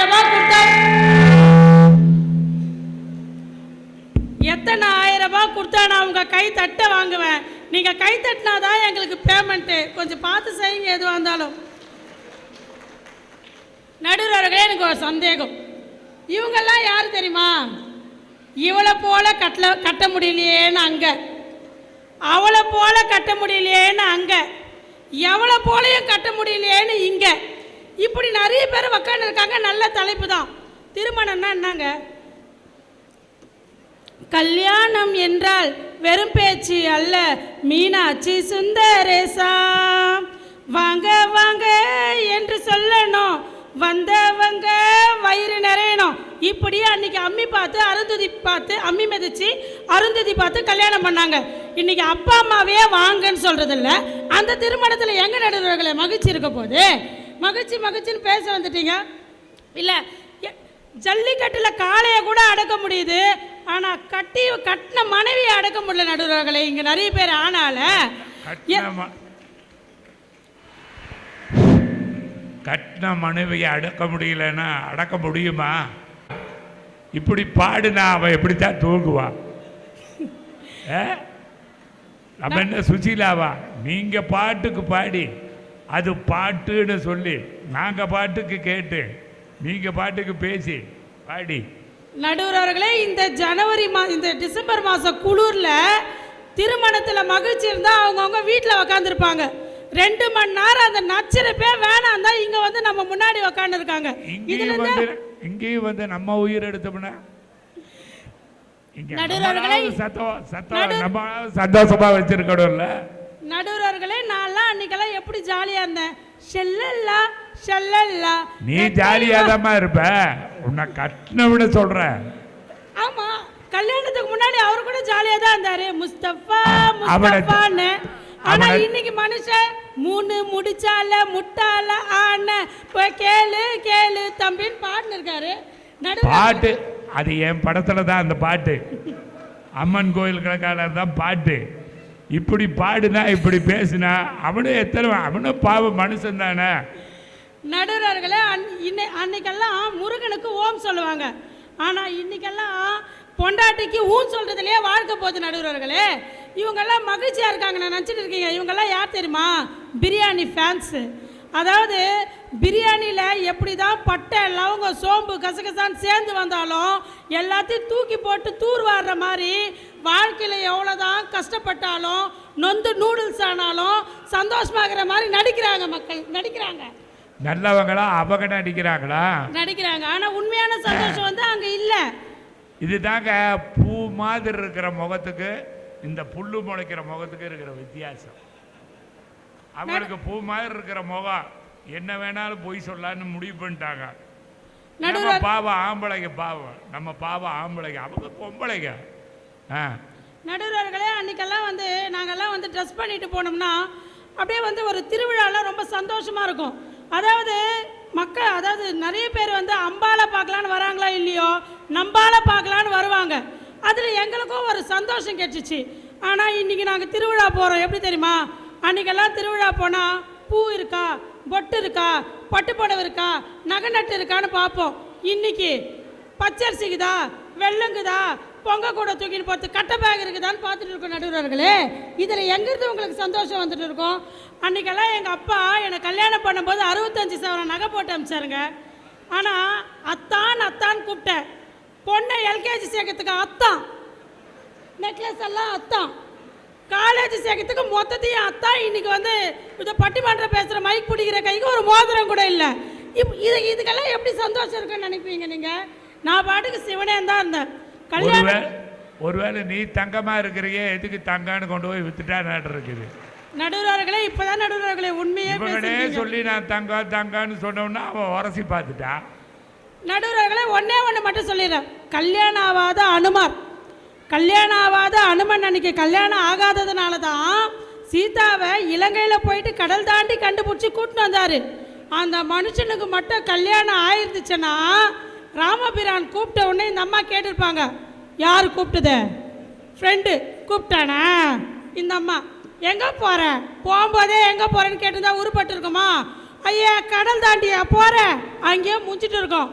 நடுவர்களே, அப்துல் கலாம் ஐயாவுக்கு குடும்பம்னு ஒன்று இல்லை. ஆனால் அப்துல் கலாம் ஐயாவை தெரியாத இந்திய குடும்பங்கள் யாரும் இல்லை. அவர் கல்யாணம் ஆகாதனால தான் ஜெயிச்சார். எப்பவுமே வந்து வாழ்க்கையில் மகிழ்ச்சி எங்கே தெரியுமா இருக்கும்? கல்யாணம் ஆகலைன்னா தான். கல்யாணம் ஆகிறதுக்கு முன்னே யார்கிட்டையும் நம்ம பர்மிஷன் கேட்க வேணாம், எங்கே போகிறேன்னு சொல்லிட்டு போக வேணாம். இஎம்ஐ பிரச்சனை கிடையாது, லோன் பிரச்சனை கிடையாது, அவன் பார்க்குறான் இவன் பார்க்குறான்னு சொத்து சொகம் வாங்க வேணாம். எந்த பிரச்சனையும் இல்லாமல் நிம்மதியாக சுற்றிட்டு இருந்தோம். சும்மா இல்லாமல் கல்யாணம் 3 முடிச்சு எண்ணி கட்டமோ அன்றைக்கே போச்சு என் வாழ்க்கைன்னு சொல்லி திருமணத்திற்கு முன்பு தான் மகிழ்ச்சி மகிழ்ச்சி என்று ஆணித்தரமாக சொல்லி விடைபெறுகிறேன். நன்றி, வணக்கம். அதுக்கு முன்னாடி ஒரு வார்த்தை சொல்லணும். நல்லாரை காண்பதும் நன்றே, நல்லார் சொல் கேட்பதும் நன்றே, நல்லாரோடு தொடர்ந்து பயணிப்பதும் நன்றே என்று இந்த வந்தவாசி மக்கள் என்னை வா வான்னு 4-5 முறை வர வச்சு பட்டிமன்ற பேச்சாளராக என்னை கௌரவிச்சுட்டு இருக்கிறதுனால உங்கள் அனைவருக்கும் நன்றி நன்றி நன்றி. அப்துல் கலாம் நல்லா சந்தோஷமாக இருந்தார்னா இதெல்லாம் அநியாயம் இல்லையா? அப்துல் கலாம் எல்லாரும் சந்தோஷமாக இருக்கிறதுக்காக பண்ணார். அன்னை தெரசா கல்யாணம் ஆகலைன்னா ஆனாலும் ஆகலைனாலும் சந்தோஷமாக இருக்கிறதுங்கிறது ஒரு நிகழ்வு. அது எல்லாருமே சந்தோஷமாக இருக்கா. வயிற்றெரிச்சல்லையே தெரிஞ்சா அப்புறம் எப்படி சந்தோஷம் வரும்? ஒரு வயிற்றெரிச்சல் இல்லாமல் 4 பேர்த்த பாராட்டணும், 4 பேர்த்த சொல்லணும். அவங்க சொல்ல வேண்டிய பாயிண்ட்டை சொல்லிட்டாங்க. படித்ததுனால ஒரு புத்திசாலி கிடையாது, படிக்காதனால ஒரு முட்டாள் கிடையாது. காமராஜரை விடாவா? காமராஜரெல்லாம் படிக்கலைன்னு எல்லாத்துக்கும் தெரிஞ்ச விஷயம். காமராஜர் படிக்கலைன்னு 8 சட்டம். நான் சொல்கிறது தெளிவாக கேட்குதா? முதல்ல 8 சட்ட ஆலோசகர் தான் தமிழ்நாட்டில் சட்டம் படிக்கிறாங்களே. எத்தனை பேர்? லட்சக்கணக்கான பேர் சட்டம் படிக்கிறாங்க. அத்தனை பேர்த்துக்கு 8 யார் தெரியுங்களா? அண்ணா நான் கொஞ்சம் பேசிக்கிறேன் ப்ளீஸ். அது 8 சட்டம் படித்தவன் தான். 8 சட்டம் படித்த லட்சக்கணக்கான பேர் படிச்சிருக்காங்க. அத்தனை பேர்த்துக்கும் 8 பேர் கொண்ட ஒரு குழு சென்னையில் இருக்குது. அந்த 8 பேர் கொண்ட குழுவுக்கு யார் தலைவன்னு கேட்டால், பிரசிடென்ட்னு கேட்டால் ராமசாமி. ராமசாமி துக்ளக் பத்திரிகை நடத்தினார். அவர் என்ன எவ்வளவு படிக்கணுமோ அவ்வளவு படிச்சிருக்காரு. காமராஜர் எதுவுமே படிக்கலை. அவர் வந்து சீஃப் மினிஸ்டராக இருக்கார். அப்போ அந்த காங்கிரஸில் இருக்கார். அவர் முகமதுக்கு பின் துக்ளக்னு ஒரு நாடகத்தை நடத்துகிறாரு. அதுக்கு காமராஜரை வந்து தலைவதாங்க சொல்கிறாரு. காமராஜர் போய் தலைவதாகிறாரு, நாடகத்தை பார்க்குறாரு. பார்த்துட்டு அவர்கிட்ட பேசுங்கன்னு சொல்கிறாங்க. உடனே காமராஜர் மைக்கிட்ட போய் நின்று, இந்த மாதிரி மைக்கிட்ட நின்று அவர் சொல்கிறார், இதெல்லாம் நாடகமாங்கிற, இதெல்லாம் நீங்கள் பார்க்கலாமாங்கிற, நீங்கள் எல்லாம் உருப்படுவீங்களாங்கிற மாதிரி உருப்படவே மாட்டீங்க அப்படின்ட்டு போய் உட்காந்துட்டார். ராமசாமிக்கு கோபம் வந்துருச்சு. நம்ம என்ன படிச்சிருக்கிறோம், படிக்காத ஆள், நம்ம இவர் கட்சியில் இருக்கிறோம், சீஃப் மினிஸ்டர்னு கூட்டிகிட்டு வந்து உட்கார வச்சா இதெல்லாம் நாடகமா, இதெல்லாம் பார்க்கலாமா, நீங்கள் உருப்பட மாட்டேன்னு சொல்கிறாங்கன்னு சொல்லிட்டு இவருக்கு கோபம் வந்து இப்படியெல்லாம் காமராஜர் பார்க்கலாமா பேசலாமான்னு சொல்கிறாரு. இந்த நாடகம் நடத்துறதுக்கு பர்மிஷன் கொடுத்ததே காமராஜர் தானே. பேசுகிறார். அந்த வார்த்தையை சொன்ன உடனே நேராக காமராஜர் எந்திரிச்சு போய் கையில் இருக்கிற மைக்கை பிடிங்கி, கார் ஓட்டுறதுக்கு கூட தாண்டா நான் லைசன்ஸ் கொடுக்குறேன், அதுக்காக நீ கண்டவன் மேலையெல்லாம் போய் ஏற்றிடுறதான்னு கேட்டார். கார் ஏற்ற நீங்கள்லாம் கேட்கறதுக்கு தானே நாங்கள் பட்டிமன்றம் போகிறோம். அது காரு லைசன்ஸ் கொடுத்தா கண்டவன் மேலையெல்லாம் ஏற்றிடுறதுன்னு அர்த்தமா? அந்த மாதிரி அப்போ சோனால ஒன்றுமே சொல்ல முடியல. சட்டம் எவன் படிச்சிருக்கானோ அத்தனை பேர்த்துக்கு தலைவன் அவன். படிக்காத காமராஜர்கிட்ட பதில் சொல்ல முடியல. ஏன்? அவர்கிட்ட உண்மை இருந்தது. அப்படி ஒரு ஒரு முட்டாள் நாட்டை ஆள்றாங்கிற மாதிரி ஒரு நாடகத்தை ஏன் போடுற? நல்ல நாடகத்தை போடு.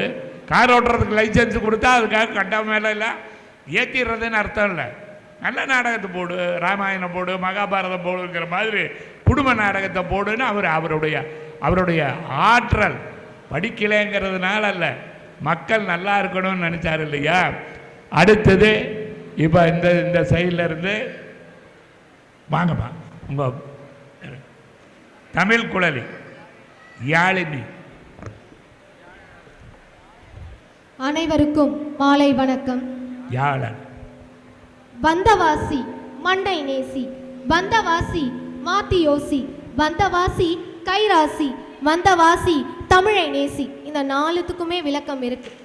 வந்தவாசி மண்ணை நேசி, இங்கே இருக்கிற அத்தனை பேரில் பார்த்தீங்கன்னா 90 விழுக்காடு விவசாய பெருங்குடி மக்கள் தான். அதனால தான் சொன்னேன் வந்தவாசி மண்ணை நேசி அப்படின்ட்டு.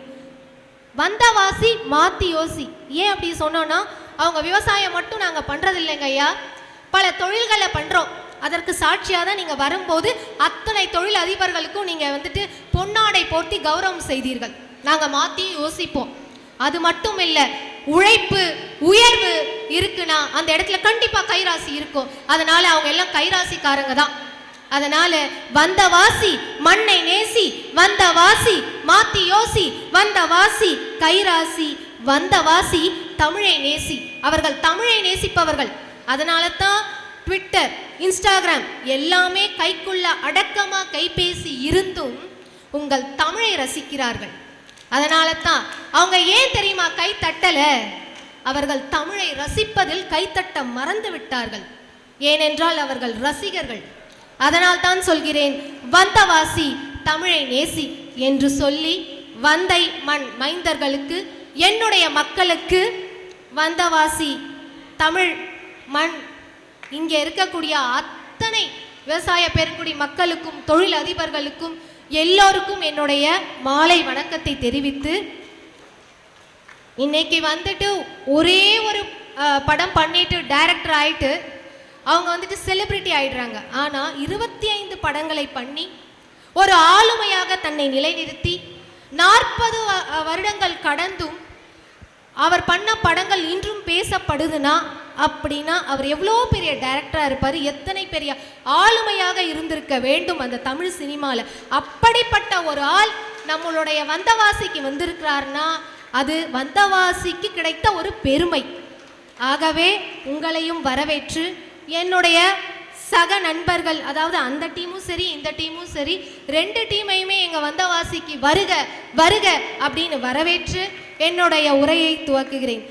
இந்த 2025ஆம் ஆண்டு நன்றாக நிறைவுற்றதுக்கு இறைவனுக்கு நன்றி.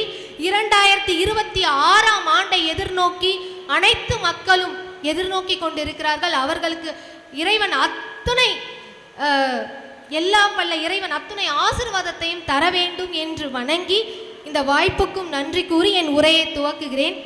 ஃபஸ்ட்டு வந்து ஐயா, அவங்கெல்லாம் அரியா பிள்ளைங்க தெரியாமல் உட்காந்துருக்காங்க, விவரம் பத்தல, அதனால அவங்க அப்படி பேசலாம். நீங்க கொஞ்சம் விவரமா பேசுங்க.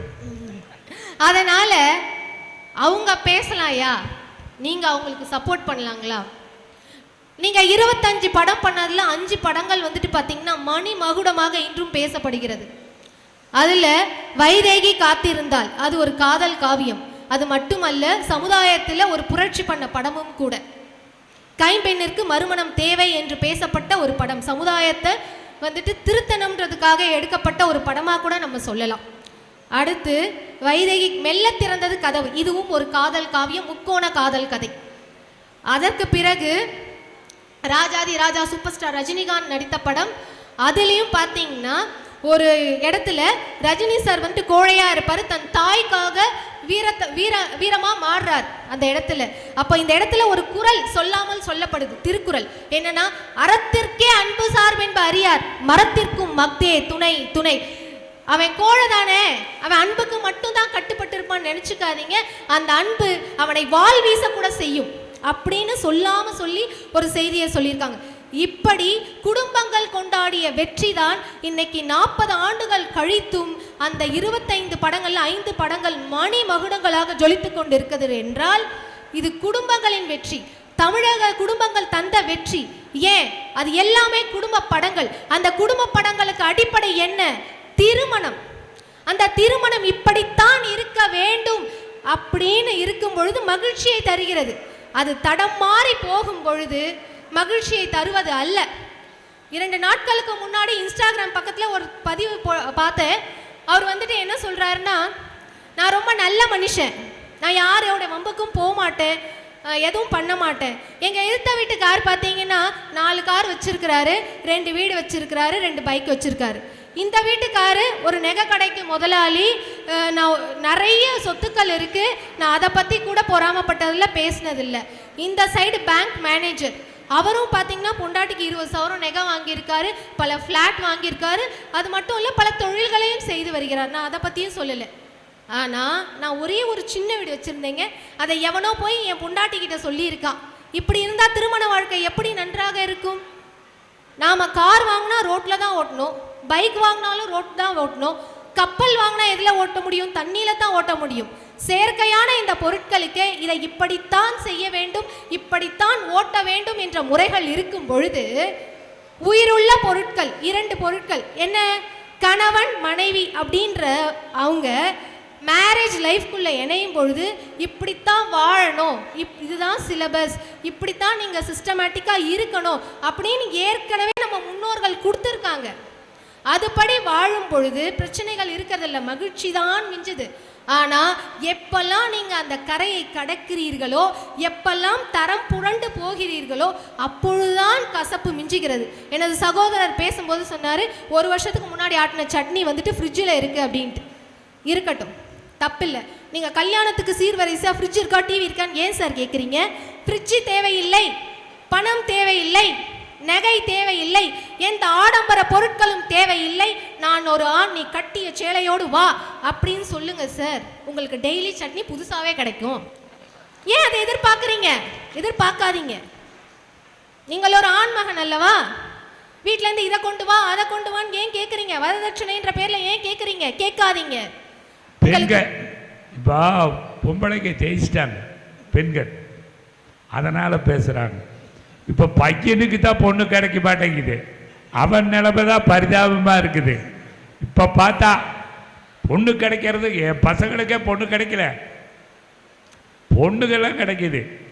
பொண்ணுக்கிட்ட நம்ம போய் அடிமையாக வேண்டிய ஒரு சூழ்நிலை வந்திருக்கு. ஆனால் ஒரு 400 வருஷமாக அடிமையாக இருந்த அவங்க கையில் போன உடனே இப்போ அதை கெட்டியாக பிடிச்சிக்கிட்டாங்க, அவ்வளோதான். அதுவும் ஒரு சிறப்பு தான், தப்பு கிடையாது. சொல்லுங்கள். நன்றி நடுவர் ஐயா அவர்களே. இன்று இதே பார்த்தீங்கன்னா இந்த இடத்துல 3 ஆண்கள் இருக்கிறாங்க நடுவர் அவர்களை தவிர, அதே மாதிரி 3 பெண்களும் இருக்கிறோம். ஏன் சமத்துவம் பேசுகிறோங்க ஐயா? நீங்கள் என்ன சொல்கிறீங்கன்னா, நாங்கள் அடிமையாக வச்சுருக்கோம் ஆண்களை அப்படின்னு சொல்கிறீங்க. அப்படி அல்ல. நீங்கள் கொடுக்காத உரிமைகளை நாங்கள் எடுத்துக்கொண்டால் அதன் பேர் அடிமைத்தனம் அல்ல. நாங்கள் கேட்குறது என்ன? எல்லாருக்கும் லீவ் இருக்குது, சமையல் அறைக்கு லீவ் இருக்கா? சமையல் அறை என்பது பெண்ணுக்கு உரியது மட்டும் அல்ல, அது கணவன் மனைவி 2 பேருக்கும் உரியது.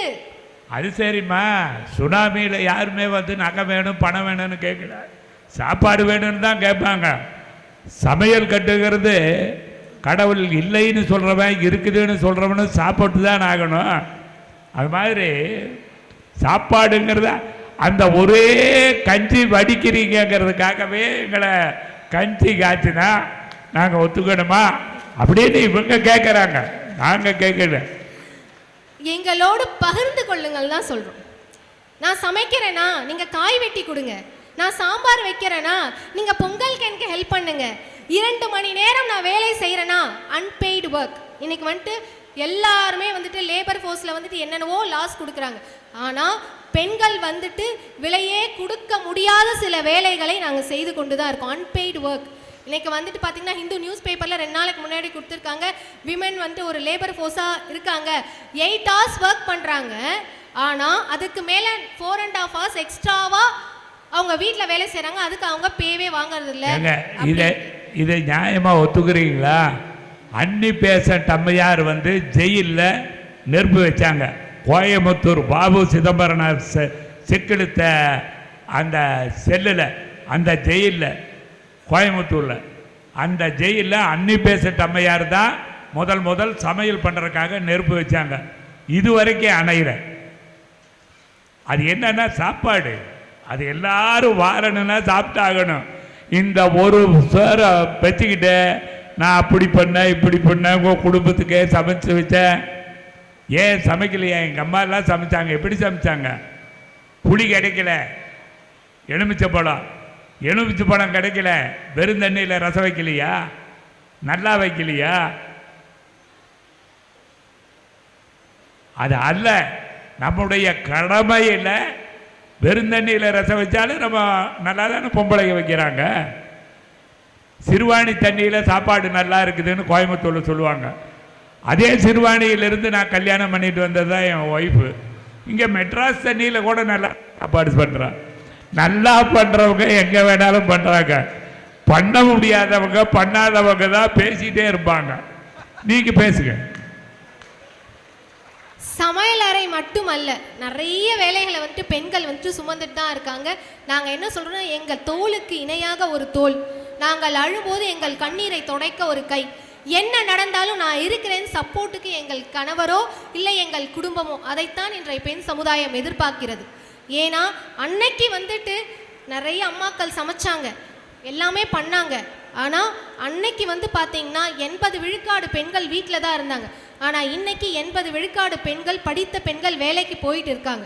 ஸோ அதனால் அவங்க உங்ககிட்ட அடிமைத்தனத்தை எதிர்பார்க்கல, மாறாக உங்களிடம் என்ன கேட்குறாங்க, எங்களுக்கு ஒரு ஸ்பேஸ் கொடுங்கன்னு தான் கேட்குறாங்க. எங்களுக்கு ஒரு ஸ்பேஸ் கொடுங்க, எங்களுக்கு ஒரு வழி விடுங்க. நாங்கள் வந்துட்டு 10 நாள் சமைக்கிறோன்னா ஒரு நாள் வந்துட்டு எங்களுக்கு ரெஸ்ட் கொடுங்க. நாங்கள் உங்களுக்கு சமைச்சு போட்டிருக்கோம் இல்லையா, ஒரு நாள் நீங்கள் எங்களுக்கு காஃபி வச்சு கொடுங்க. ஒரு 10 நிமிஷம் ரெஸ்ட் எடுத்து இந்த காஃபியை குடிச்சிட்டு அப்புறம் போய் வேலை செய் அப்படின்னு சொல்லும்போது அந்த பெண்ணுக்கு ஏற்படுற மகிழ்ச்சி அல்லாது. நீங்கள் கோடி ரூபாய் கொடுத்தா கூட அந்த பெண்ணுக்கு அப்படிப்பட்ட மகிழ்ச்சி ஏற்படாது. அதைத்தான் நாங்கள் கேட்கிறோம். we want to share. நாங்கள் ஷேர் பண்ணணும் தான் நினைக்கிறோம். ஆனால் எங்கள் தலைமையிலேயே கட்டாதீங்க அப்படின்னு தான் உங்ககிட்ட தாழ்மையான வேண்டுகோள் வைக்கிறோம் நடுவர் அவர்களே. அது மட்டுமல்ல, இப்போது திருமணத்திற்கு பின் மகிழ்ச்சின்றது ஆணுக்கு பெண்ணுக்கெல்லாம் கிடையாது, 2 பேருமே சேர்ந்தது தான். இல்லை ஆண் பெண் அப்படிலாம் கிடையாது. மகிழ்ச்சி 2 பேரும் சேர்ந்தால்தான் மகிழ்ச்சி. அதனால் நடுவர் அவர்களே, இதில் ஆண் பெண் அப்படின்ற வித்தியாசமே கிடையாது. மகிழ்ச்சி 2 பேரும் சேர்ந்தால்தான் மகிழ்ச்சி.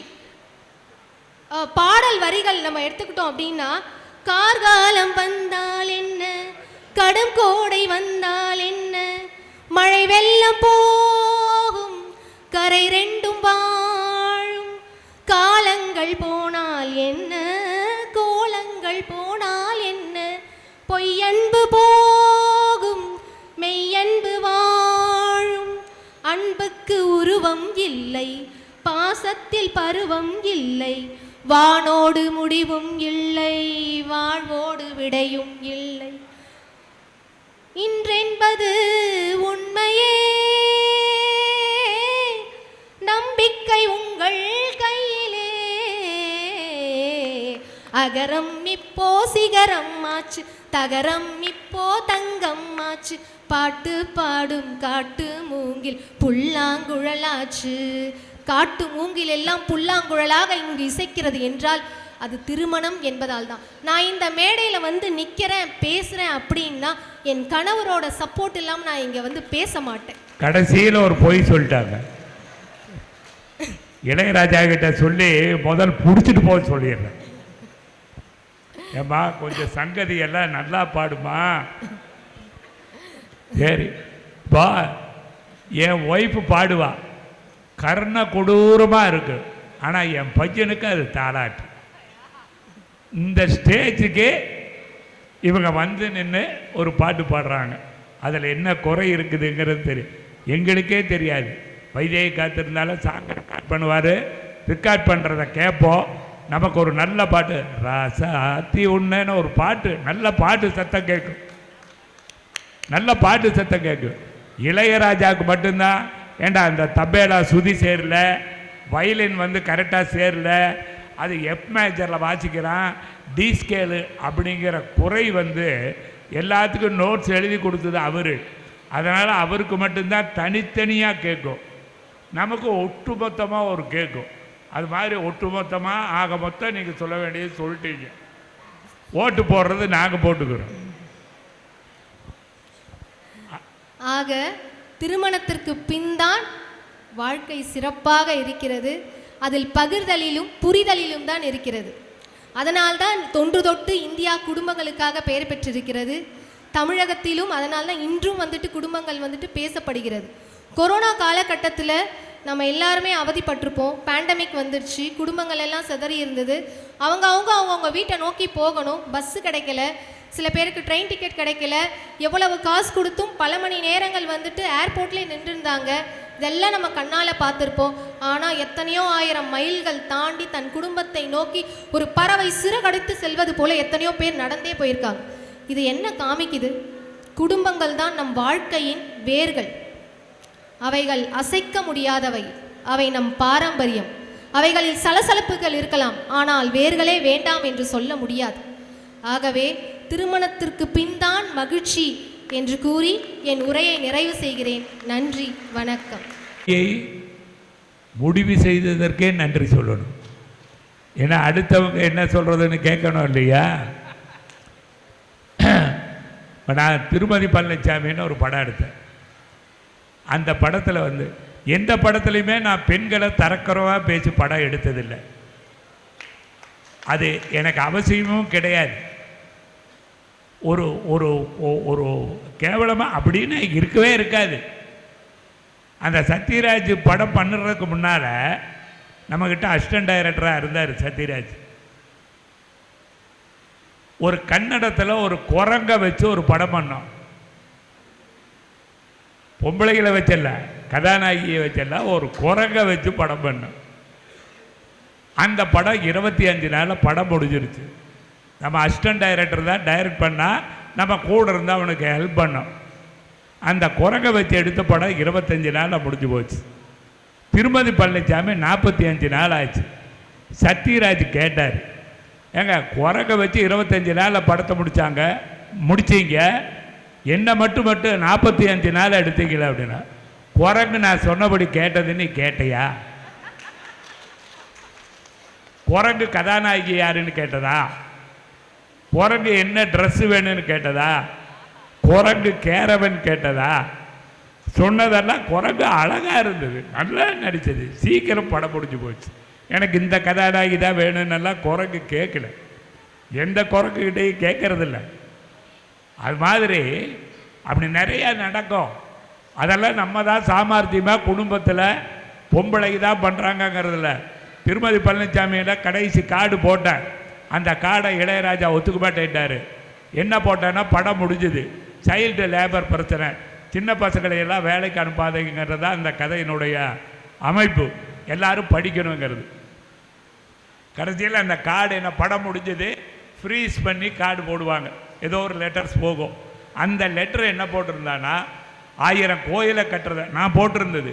1000 கோயிலை கட்டுறதை விட தினம் 10,000 பேர்த்துக்கு சாப்பாடு போடுறதை விட ஒருத்தனை படிக்க வை, அதுதான் தர்மம். 1000 கோயிலை கட்டுறதை விட தினம் 10,000 பேர்த்துக்கு சாப்பாடு போடுறதை விட ஒருத்தனை படிக்க வை, அதுதான் தர்மம். அதிலிருந்து ஒரு அப்துல் கலாம், அன்னை தெரசா உருவாவாங்க அப்படின்னு கார்டு போட்ட. என்ன கோயில் இல்லைன்னா, சாமி இல்லைன்னா, அதெல்லாம் நீ எப்படியா பண்ணலான்னு அதை ரீரிகார்டிங் பண்ண மாட்டேன்ட்டார். படம் ரிலீஸு இன்னும் 10 நாள் தான் இருக்குது, சென்சாருக்கு போக முடியாது, என்ன பண்ணுறதுன்னு தெரியல. அதை மாற்றினா என்கிட்ட வாண்டார். ப்ரொடியூசரு சத்யராஜ் எப்படி இளையராஜா அவங்களுக்கு வேணும், எனக்கும் வேணும் சொன்னாங்க, எப்படியாவது மாற்றி கொடுக்கான்னு. சரி இல்லைங்க, அந்த கதைக்கு அது தேவைப்படுது அப்படின்னா அதெல்லாம் முடியாதுன்ட்டார். இல்லைன்னா பண்ண மாட்டேங்கிறாரு. படம் ரிலீஸ் ஆகாது, அனௌன்ஸ் பண்ணியாச்சு, என்ன பண்ணுறதுன்னு தெரியல. சரி வேறு வார்த்தை போட்டார். மகாத்மா காந்தி 4 ஆம்பளை பசங்களை பெற்றார், ஒன்று கூட அவர் பேர் சொல்கிறார். ஜவஹர்லால் நேரு ஒரே ஒரு பொட்ட பிள்ளை தான் பெற்றார், இந்திரா காந்தி. உலகம் பூரா பேர் சொல்லுச்சு. அதனால் பெண்களை படிக்க வைங்கன்னு போட்டேன் கார்டு.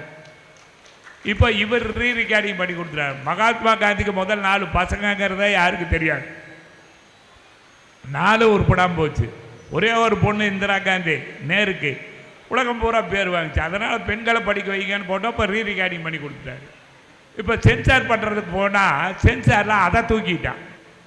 என்ன மகாத்மா காந்தியும் ஜவஹர்லால் நேருவையும் நீ கம்பேர் பண்ணுற, அதனால் அதை தூக்கிடு, அப்போ தான் சென்சார் மறுபடியும் படம் ரிலீஸு. சென்சாரில் சொல்லிட்டான். அதை மாற்றி கொடுக்கலன்னா சென்சார் சர்டிஃபிகேட் தரமாட்டான். சர்டிஃபிகேட் தரலைன்னா நம்ம படம் ரிலீஸ் பண்ண முடியாது. அதுக்கப்புறம் என்ன பண்ணான்னா வேற ஒரு கார்டு போட்டோம். என்ன கார்டு அப்படின்னா, கோயில் இல்லாத ஊரில் குடியிருக்க வேண்டாம்னு சொல்லுவாங்க. ஒரு ஊரில் கோயில் கூட இல்லாமல் இருக்கலாம், ஆனால் பள்ளிக்கூடம் இல்லாமல் இருந்தா அப்படின்னு போட்டேன். இப்போ நீங்கள் கைதட்டுற மாதிரி பசங்க கைதட்டினாங்க, படம் நல்லா ஓடுச்சு. இளையராஜா எதை எதிர்த்தாரோ அதை விட சிறப்பாக தான் இது இருந்தது. அப்போ நமக்கு அந்த ஆற்றல் வேணும். குடும்பத்தில் அரவணைச்சு போகிறது.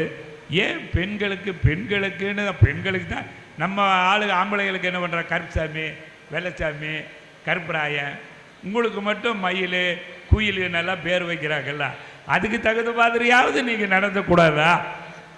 இதெல்லாம் உங்கள் புருஷங்கிட்ட உங்கள் குடும்பத்துக்குள்ளார சண்டை இல்லாமல் இருக்கிறது பண்ண வேண்டியது உங்களுடைய கடமை. சரி வாங்க, நீங்கள் வாங்க. எங்கே தெளிவாக கேட்கல பின்னாடி, ஏன்னா எங்கே தெளிவாக கேட்கல, எங்கேயாவது கேட்காம இருக்குதா? கை தூக்குங்க எங்கே கேட்கல. ஏன்னா அங்கே கேட்கலையா? அப்போ மாறி உட்காருங்க, முன்னாடி வந்து மாறி உட்காருங்க, முன்னாடி சீட் இருக்கு, இல்லைன்னா சேரோட வந்துடுங்க. ஏன்னா அவ்வளோ தூரம் அற்புதமான நகைச்சுவைகள், இருக்குமான விஷயங்கள் அவங்க சொல்கிறது. ஆர் சுந்தரராஜன் சார் அவங்க டேரக்டர் சொல்கிறது வந்து அவ்வளவு முக்கியமான கருத்துக்களாக இருக்குது பசங்க படிக்கிறத பற்றி. இதெல்லாம் இப்போ கேட்கலன்னு சில பேர் சொல்கிறீங்கல்ல, அந்த சேரோட அப்படியே கொஞ்சம் முன்னாடி வந்துடுங்க. ஏன்னா இதுக்கப்புறம் பேச போகிறவங்களாம் ரொம்ப முக்கியம் பிடிக்கும்போது வேற மாதிரி இருப்பாங்க.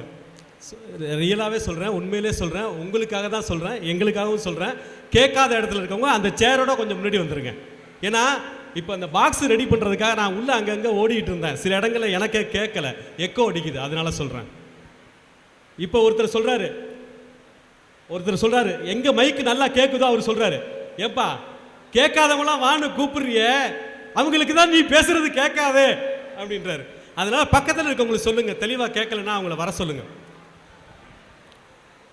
முக்கியமாக ஒரு விஷயம், கல்யாணத்துக்கு முன்னாடியும் கல்யாணம் ஆனதுக்கு அப்புறமும் எப்பவுமே மகிழ்ச்சியாக வாழக்கூடிய எங்களுடைய இயக்குனர், இன்றைய பட்டிமன்ற நடுவர் ஆர் சுந்தரராஜன் அவர்களுக்கு என்னுடைய வணக்கத்தை தெரிவித்துக் கொள்கிறேன். அவர் பார்க்குறாரு, கல்யாணத்துக்கு முன்னாடி நான் மகிழ்ச்சியாக இருந்தது இவனுக்கு எப்படி தெரியும், கல்யாணத்துக்கு பின்னாடி மகிழ்ச்சியாக இருந்தது இவனுக்கு எப்படி தெரியும் பார்க்குறா. அதுக்கு பதில் சொல்லுவாங்கன்னு நினைக்கிறேன். நல்லது. இப்போ யாரெல்லாம் வந்து கணவன் மனைவியாக சேர்ந்து வந்திருக்கீங்களோ, ரெண்டு பேரில் யாராவது ஒருத்தர் கை தூக்குங்களேன். கணவன் மனைவியா கை இருக்கவங்களாம் தூக்கலாம். கணவன் மனைவியாக சேர்ந்து வந்திருக்கவங்க. சில பேர் கூச்சப்படுறீங்க, குடும்பத்தோடு தான் வந்திருக்கீங்க, தூக்குங்க, பரவாயில்ல, தூக்குங்க. கல்யாணம் ஆகி இன்னும் பாருங்க, முக்கால்வாசி பேர் தூக்கவே இல்லை. எனக்கு தெரியும் யாரு கணவன் மனைவின்னு. வந்தவாசிக்கு நான் இது முதல் தடவை இல்லை, கணவன் மனைவி யாருன்னு தெரியும். நீங்கள் உங்களை கல்யாணம் ஆகாதவனா காட்டிக்காதீங்க, தயவு செஞ்சு கை தூக்கிறீங்க. கணவன் மனைவி யார் சேர்ந்து ஒரு தடவை தூக்குங்க, ஒரு தடவை தூக்குங்க. ஓகே. சில பேர் கூச்சப்பட்டுக்கிட்டு இங்கே பாருங்க, உங்கள்கிட்ட கேட்குறேன், நெஞ்சில் கையை வச்சு சொல்லணும். கல்யாணம் ஆனதுக்கு அப்புறம் மகிழ்ச்சியாக இருந்தீங்களா, கல்யாணத்துக்கு முன்னாடி மகிழ்ச்சியாக இருந்தீங்களா? இது கேள்வி. இப்போ பதில் சொல்ல வேண்டாம். நான் சொல்லுவேன், நீங்கள் ஆமான்னு சொல்லணும். கல்யாணம் ஆகிறதுக்கு முன்னாடி தானே மகிழ்ச்சியாக இருந்தீங்க. கம்பல் பண்ணி கேட்குறாரு, சொல்லணும் அப்படின்ட்டு கம்பல் பண்ண. நீங்கள் சொன்னீங்கன்னாவே அவங்க தெரிஞ்சுக்குவாங்க. கல்யாணம் ஆனதுக்கு முன்னாடி தானே மகிழ்ச்சியாக இருந்தீங்க. நான் கேட்குது சவுண்டு. கல்யாணம் ஆனதுக்கு முன்னாடி தானே மகிழ்ச்சியாக இருந்தீங்க. நிறைய பேர் சொல்லிட்டீங்க. ஒருத்தர் மட்டும், ஐயா மட்டும் இல்லை, கல்யாணம் ஆனதுக்கப்புறம் மகிழ்ச்சி இல்லை, அப்போ தான் மகிழ்ச்சியாக இருக்குது. ஓ சூப்பர். இந்த ஒட்டுமொத்த கூட்டத்திலேயே ஒருத்தர் மட்டும், ஐயா தெய்வ பிரேமி, அவர் கல்யாணம் ஆனதுக்கு அப்புறம் தான் மகிழ்ச்சியாக இருக்கு. ஐயா கொஞ்சம் எந்திரிங்கய்யா. இங்க பாருங்க, இந்த ஒட்டுமொத்த கூட்டத்திலேயே கல்யாணம் ஆனதுக்கு அப்புறம் மகிழ்ச்சியா இருக்கிறேன்னு சொல்ற ஒரே ஒருத்தர் அவர் மட்டும்தான். ஐயா சரி, அவர் ஒருத்தர் தானே, மீதி எல்லாம் இருக்கிறாங்கல்ல. ஐயா உங்க பேரு? வீட்டுக்கு போனா என்ன ஆகுன்னு தெரியும்ல. அடுத்த வேளை சோறு கிடைக்க வேண்டாமா? பிச்சை எடுத்தா சாப்பிட முடியும். சொல்லுங்க. ஐயா நன்றி ஐயா. உங்க பேருங்கய்யா? பாலாஜியா? அவரு எப்பயுமே, நீங்க உட்காருங்கய்யா, அவர்கிட்ட தான் காசு இருக்குல்ல, அவர் எப்பயுமே பின்னாடி இருக்கிறவங்களுக்கு எல்லாம் கேக்குதா கேட்கல, காது கேட்கலன்னு நம்ம பேசவே இல்லையே, பேசுனா தானே காது கேட்கறதுக்கு. அதனால இப்போ நான் என்ன தலைப்பில் பேசுகிறேன்னு எனக்கு மறந்து போச்சு. ஏன்னா இங்கே மேடைக்கு ஏறுறதுக்கு முன்னாடி வந்து ஒரு தலைப்பு எல்லாரும் சந்தோஷமா எது நல்ல சாப்பாடு, பிரியாணியா, வெஜிடேரியனா, ஃப்ரைட் ரைஸா, சப்பாத்தியா, புரோட்டாவா, எது நல்ல சாப்பாடு? பசிக்கும் போது எது கிடைக்குதோ அதுதான் நல்ல சாப்பாடு. அந்த மாதிரி இந்த நேரத்தில் இவங்களை சிரிக்க வைக்கிறதுக்கு சந்தோஷப்படுறதுக்கு என்ன, அதை பேச வேண்டியதானே. நம்ம திருமதி பழனிசாமி ஓடுனா என்ன, ஓடலைன்னா அவங்களுக்கு என்ன? அதில் இருக்கிற விஷயங்கள் நம்ம உங்கள் வாழ்க்கையை சொன்னாவே போதும். அது நிச்சயமா. ஓகே ஓகே, நிச்சயமா. அதாவது மகிழ்ச்சி கல்யாணத்துக்கு முன்னாடியா கல்யாணத்துக்கு பின்னாடியா அப்படின்றது ஒரு ஏதோ ஒரு ஃபார்மாலிட்டிஸ்க்காக வச்சிருக்கிற தலைப்பு தான். ஆனால் ஒரு மனுஷன் பிறந்ததுலேருந்து அவனுடைய இறுதி நாள் வரைக்கும் மகிழ்ச்சியாக இருக்கிற அத்தனை காரண காரியங்களும் எல்லாருடைய வாழ்க்கையிலும் நடந்துக்கிட்டு தான் இருக்குது. எல்லாருடைய வாழ்க்கையில் நடந்துக்கிட்டு தான் இருக்குது. இப்போது இந்த நிகழ்ச்சி நடத்துறது கைலாஸ், உங்களுக்கு கல்யாணம் ஆயிடுச்சா இல்லையா? ஆயிடுச்சா? எந்திரிங்க கைலாஸ். கைலாஸ் வந்து நல்லா எந்திரிங்க. நீங்கள் மேடையில் அங்கே பேசுறது எல்லாம் கைலாஸுக்கு ஒரு கைதட்டல் போட்டுக்கலாம். கைலாஸ் வந்தவாசியில் கைலாஸ் உண்மையை சொல்லிடுவானா? அவன் 15 வருஷமா உண்மையை சொல்றதில்லைன்ட்டு உட்கார்ந்துருக்கிறான். அவனை போய் நீ கேட்குற. அதாவது நக்கல், அந்த அந்த அவருக்கே உரிய நக்கல் இருக்குல்ல. இது நக்கல் இல்லைங்க, சிக்கல். எனக்கு விக்கல். தண்ணி குடிச்சுக்கிறேன். ரொம்ப மகிழ்ச்சி. நிறைய பேர் நினைக்கிறோம் நான் வந்து ரொம்ப குழந்தையா இருந்தபோது சந்தோஷமாக இருந்தேன், எதை பற்றி கேட்கல, ஸ்கூல் போகலை, எங்கேயுமே போகலை, ஓடி ஆடி விளையாண்டுக்கிட்டு இருந்தேன், குழந்தையா இருக்கும்போது சந்தோஷமாக இருந்தேன்னு. அப்படியே கொஞ்சம் காலம் கடந்து போச்சுன்னா ஒரு 6வது 7வது படிக்கும்போது நான் வந்து 1வது 2வது படிக்கும்போது சந்தோஷமாக இருந்தேன், எல்கேஜி படிக்கும்போது சந்தோஷமாக இருந்தேன் அப்படின்னு சொல்லுவாங்க. அதுக்கப்புறம் அப்படியே ஒரு 10th ஸ்டாண்டர்ட் வரும்போது அவங்களுக்கு ஒரு ப்ரெஷர், அவங்க மேலே ஒரு பெரிய இறுக்கம் விழுந்துடும். 10th தான் லைஃப் அப்படின்னு பயங்கரமாக மிரட்டுவாங்க. அப்போ வந்து 7வது 8வது படிக்கும்போது நான் சந்தோஷமாக இருந்தேன், 6வது படிக்கும்போது சந்தோஷமாக இருப்பேன். அப்புறம் தான் சொல்லுவாங்க 12th ஸ்டாண்டர்டில் நீ வந்து ஸ்கோர் பண்ணணும், நிறைய மார்க் வாங்கணும் அப்படின்னு சொல்லி. டேய் ஏற்கனவே 10th சொன்னீங்களடா. இல்லை அது அப்போ சொன்னால் அது வேற வாயி, இது வேற வாயி. நீ வந்து 12th நல்லா மார்க் வாங்கினா தான் நீ அப்படின்னு சொல்லி பையன் வந்து ரொம்ப மன அழுத்தமாகிடும். அப்போ நினச்சி பார்ப்பான், நம்ம வந்து 8th சந்தோஷமாக இருந்தோம், 10th கூட கொஞ்சம் பரவாயில்ல சந்தோஷமாக இருந்தேன், கல்லூரி வரும்போது ஸ்கூல் டேஸ் சந்தோஷமாக இருந்தது, ஸ்கூல் டேஸில் பார்த்த அந்த பொண்ணு சந்தோஷமாக இருந்தது, அந்த மீசை அரும்பும்போது பார்த்த அந்த பொண்ணு திரும்பி பார்த்த விஷயம் எனக்கு ரொம்ப சந்தோஷமாக இருந்தது.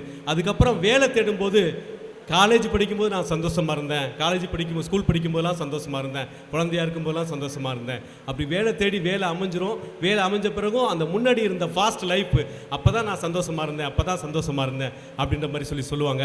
அதுக்கப்புறம் கல்யாணம் ஆன பிறகு, கல்யாணங்கிறது ஒரு சிறை, உள்ளே இருக்கிறவன் வெளியில் வர ஆசைப்பட்றான், வெளியில் இருக்கிறவன் உள்ளே போக ஆசைப்பட்றான். அதனால் கல்யாண வாழ்க்கையும் ரொம்ப கொடுமையானது. அதனால் கல்யாணத்துக்கு முன்னாடி நான் சந்தோஷமாக இருந்தேன் அப்படின்ற மாதிரி சொல்லுவான். வாழ்க்கையில் அதுக்கப்புறம் குழந்தை பிறந்த பிறகு, குழந்தை பிறக்கிறதுக்கு முன்னாடி அந்த கல்யாணம் ஆகி அந்த புதுமண தம்பதிகளாக தேனிலவுக்கு போகும்போது அந்த குழந்தை பிறக்கிறதுக்கு முன்னாடி சந்தோஷமாக இருந்தேன் அப்படின்னு சொல்லுவான். குழந்தை பிறந்த பிறகு ஒரு சின்ன சந்தோஷம் இருக்கும், அந்த சந்தோஷத்தை மனுஷன் அனுபவிக்க மாட்டான். இப்படி வாழ்க்கையில் கடந்து வர்ற எல்லா சந்தோஷத்தையும் எல்லா மகிழ்ச்சியும் அந்த நேரத்தில் அனுபவிக்கவே மாட்டான். அதுக்கு முன்னாடி இருந்த ஏதோ ஒரு விஷயத்தை சொல்லி நான் அப்போ சந்தோஷமாக இருந்தேன்னு சொல்லுவான். இது வந்து நிறைய படித்தவங்களுக்கு இதுதான், ஞானிகளுக்கு இதுதான், பெரிய பெரிய அறிவாளிகளுக்கு தான், எல்லாருக்குமே. அந்த குழந்தைங்களாம் பிறந்து இது பண்ணும்போது அந்த குழந்தைங்களுக்கான படிப்பு செலவு, கல்லூரி அப்படி இப்படின்னு வரும்போது, ஐயோ இந்த குழந்தை சின்ன குழந்தையா இருந்தபோது, என் பையன் என் பொண்ணு சின்ன குழந்தையா இருந்தபோது நான் எவ்வளோ நிம்மதியாக இருந்தேன், சந்தோஷமாக இருந்தேன். இவ்வளோ பெரிய ஓட்டம் தேவையில்லையே, இவ்வளோ பெரிய வெறியான ஓட்டம், காசை தேடி ஓட தேவையில்லாமல் இருந்தது, அன்னைக்கு எவ்வளோ சந்தோஷமாக இருந்தேன், நிம்மதியாக இருந்தேன், மகிழ்ச்சியாக இருந்தேன் அப்படின்னு ஒவ்வொரு மனிதனும் தன்னுடைய வாழ்க்கையில் பின்னால் இருந்த நாட்களை பார்த்து சந்தோஷப்படுவது தான் மனிதனுடைய உளவியல். அப்படிதான் எல்லாரும் வாழ்ந்துகிட்டு இருக்கோம். நன்றி. அப்படிதான் எல்லாரும் வந்துட்டு இருக்கோம். இந்த நிகழ்ச்சியில் வந்து ஏற்கனவே சொன்ன ஃபார்மாலிட்டிஸ் தான் தலைப்பு. வந்து கல்யாணத்துக்கு முன்னாடி சந்தோஷமா இருந்தோமா, கல்யாணத்துக்கு பின்னாடி சந்தோஷமா இருந்தோமா அப்படிங்கிறதெல்லாம் தாண்டி நான் வந்து பேச வந்திருக்கிறது கல்யாணத்துக்கு முன்னாடி சந்தோஷமா. அதுக்காக சில பாயிண்ட் பேசுவேன், ஆனால் பட்டிமன்றம் ரெகுலராக பேசி எனக்கு பழக்கம் இல்லை. இருந்தாலும் அதை ஒட்டி முடிஞ்ச அளவுக்கு பேசுகிற நடுவர் அளவர்களே மன்னிக்கணும். கல்யாணத்துக்கு முன்னாடி தான் சந்தோஷமா இருக்குங்கிறதுக்கு சில விஷயங்கள் நான் பேசினாலுமே கூட, இந்த நிகழ்ச்சியோட நோக்கம், இந்த நிகழ்ச்சி என்ன சந்தோஷம். நீங்க எல்லாரும் சந்தோஷப்படுற ஒரு விஷயம் என்ன தெரியுமா? நீங்க உங்க முன்னாடி உட்கார்ந்திருக்கிற ஆர் சுந்தரராஜன் அவர்கள் சாதாரண ஆள் கிடையாது. நீங்க இந்த ஊருக்கு ஒரு ஜெயிலுக்கு போனவரா இல்ல ஊர்ல திருடிட்டு வந்தவரா என்னங்கிறது ஆமா ஆமா உண்மை. என்னன்னு சொல்லாம அவர் இந்த நிகழ்ச்சி வந்து இந்த நிகழ்ச்சிகளில் அவர் சொல்லக்கூடிய அந்த வாழ்வியல் சிந்தனைகள் இருக்கு இல்லையா, அவருடைய அந்த கல்வியை பற்றி சொன்னார் இல்லையா, அது எவ்வளோ பேருக்கு ரீச் ஆகிருக்கும். ரீச் ஆகாதவங்க ரீச் ஆனவங்கள்ட்ட கேளுங்க, அவர் டைரக்டர் என்ன பேசினார் அப்படின்னு சொல்லி கேட்டுக்கோங்க. அவருடைய படங்கள் எல்லாமே வாழ்க்கைக்கு ஒரு பாடமாக இருந்தது எங்களுக்கு. நிறைய பேர் எங்களை மாதிரி திரைப்பட இயக்குநர்கள், என்னை விட மிகப்பெரிய வெற்றி பெற்ற திரைப்பட இயக்குநர்கள் இன்னைக்கு லைம்லைட்டில் இருக்கிற பல பேர் வந்து அவருடைய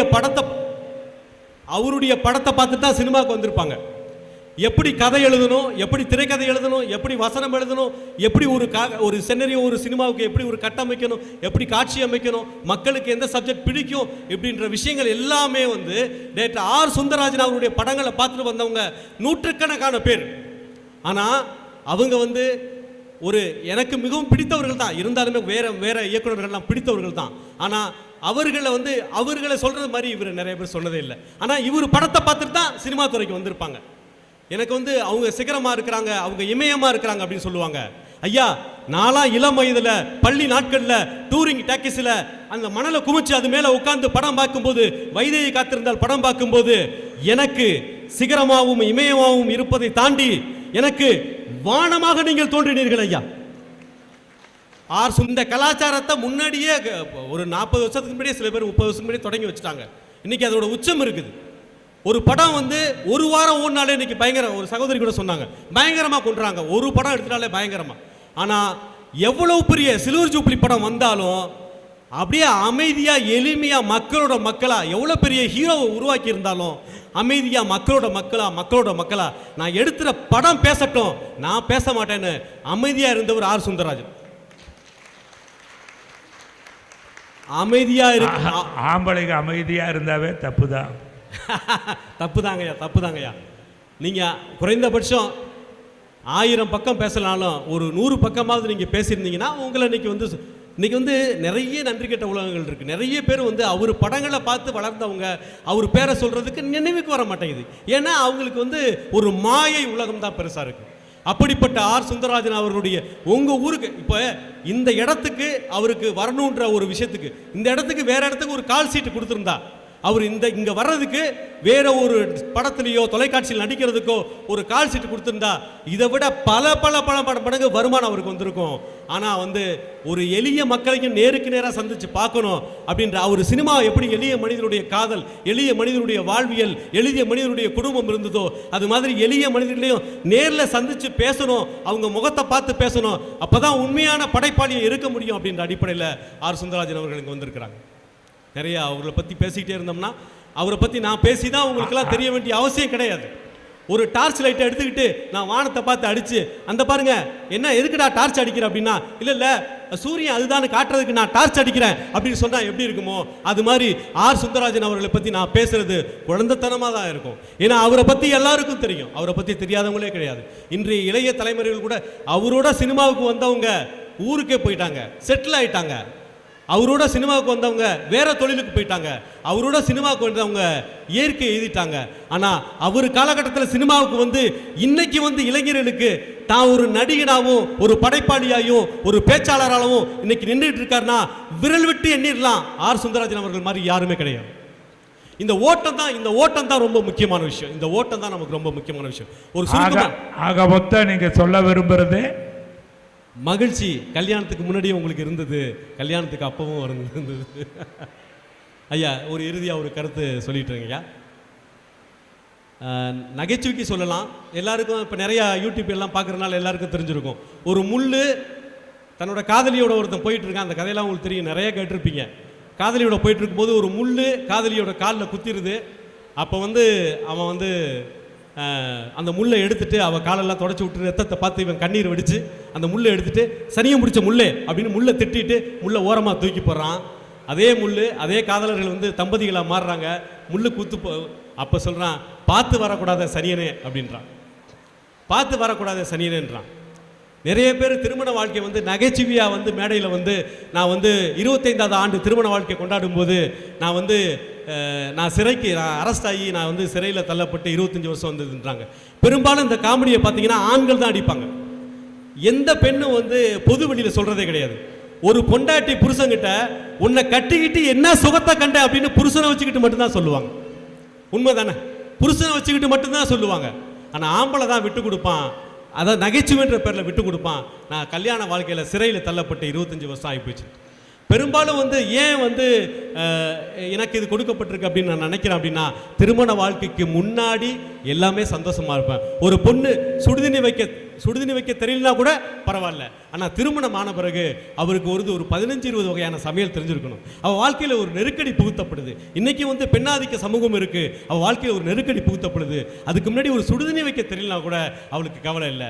ஒரு பையன் வந்து எத்தனை மணிக்கு வேணாலும் எந்திரிக்கலாம், எத்தனை மணிக்கு வேணாலும் படுக்கலாம் அப்படின்ற சூழ்நிலை இருக்கும். ஆனால் திருமணம் ஆயிட்டா குழந்தை குட்டி அந்த மச்சினிச்சி கல்யாணம், மாமனு கல்யாணம், சம்பந்தி வீட்டில் அது தேவை இது தேவைன்னு அவனோட வட்டங்கள், செலவுகள், அவனுடைய வருவாய், அவனுடைய ஓட்டம், அவனுடைய எல்லாமே மாறி போயிடுது.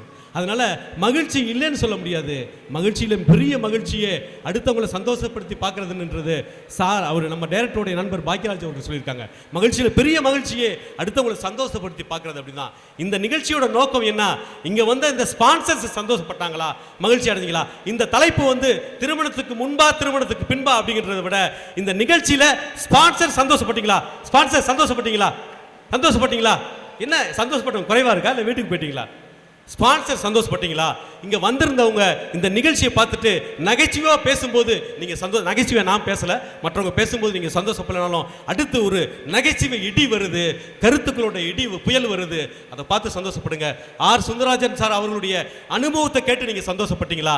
இந்த நிகழ்ச்சி உங்களை சந்தோஷப்படுத்துனா, இந்த ஞாயிற்றுக்கிழமை இந்த வருஷத்தோட கடைசி நாள்ல ஒரு நிகழ்ச்சி நீங்க கலந்துக்கிட்டீங்க.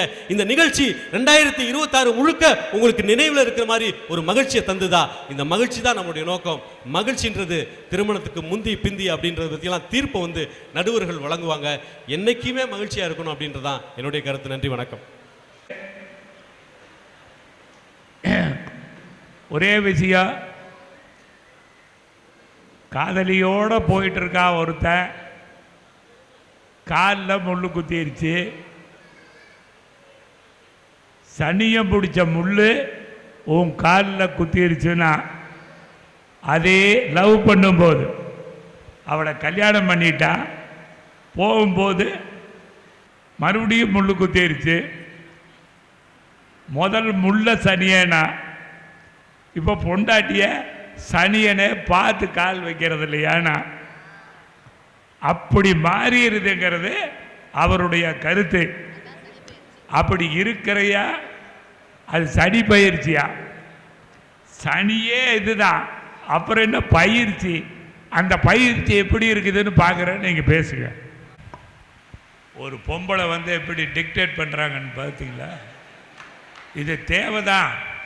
இப்போது காலையில் எந்திரிச்சு கோலம் போட்டு தலை சீவி பொட்டு வச்சு புருஷனை வேலைக்கு அனுப்பிச்சு பசங்களை அனுப்பிச்சு சாப்பாடு செஞ்சு போட்டு மறுபடியும் இதெல்லாம் பண்ணி நைட்டு எல்லாரும் சாப்பிட்டதுக்கப்புறம் படுக்கிறது, அதுவும் ஒரு அழகு.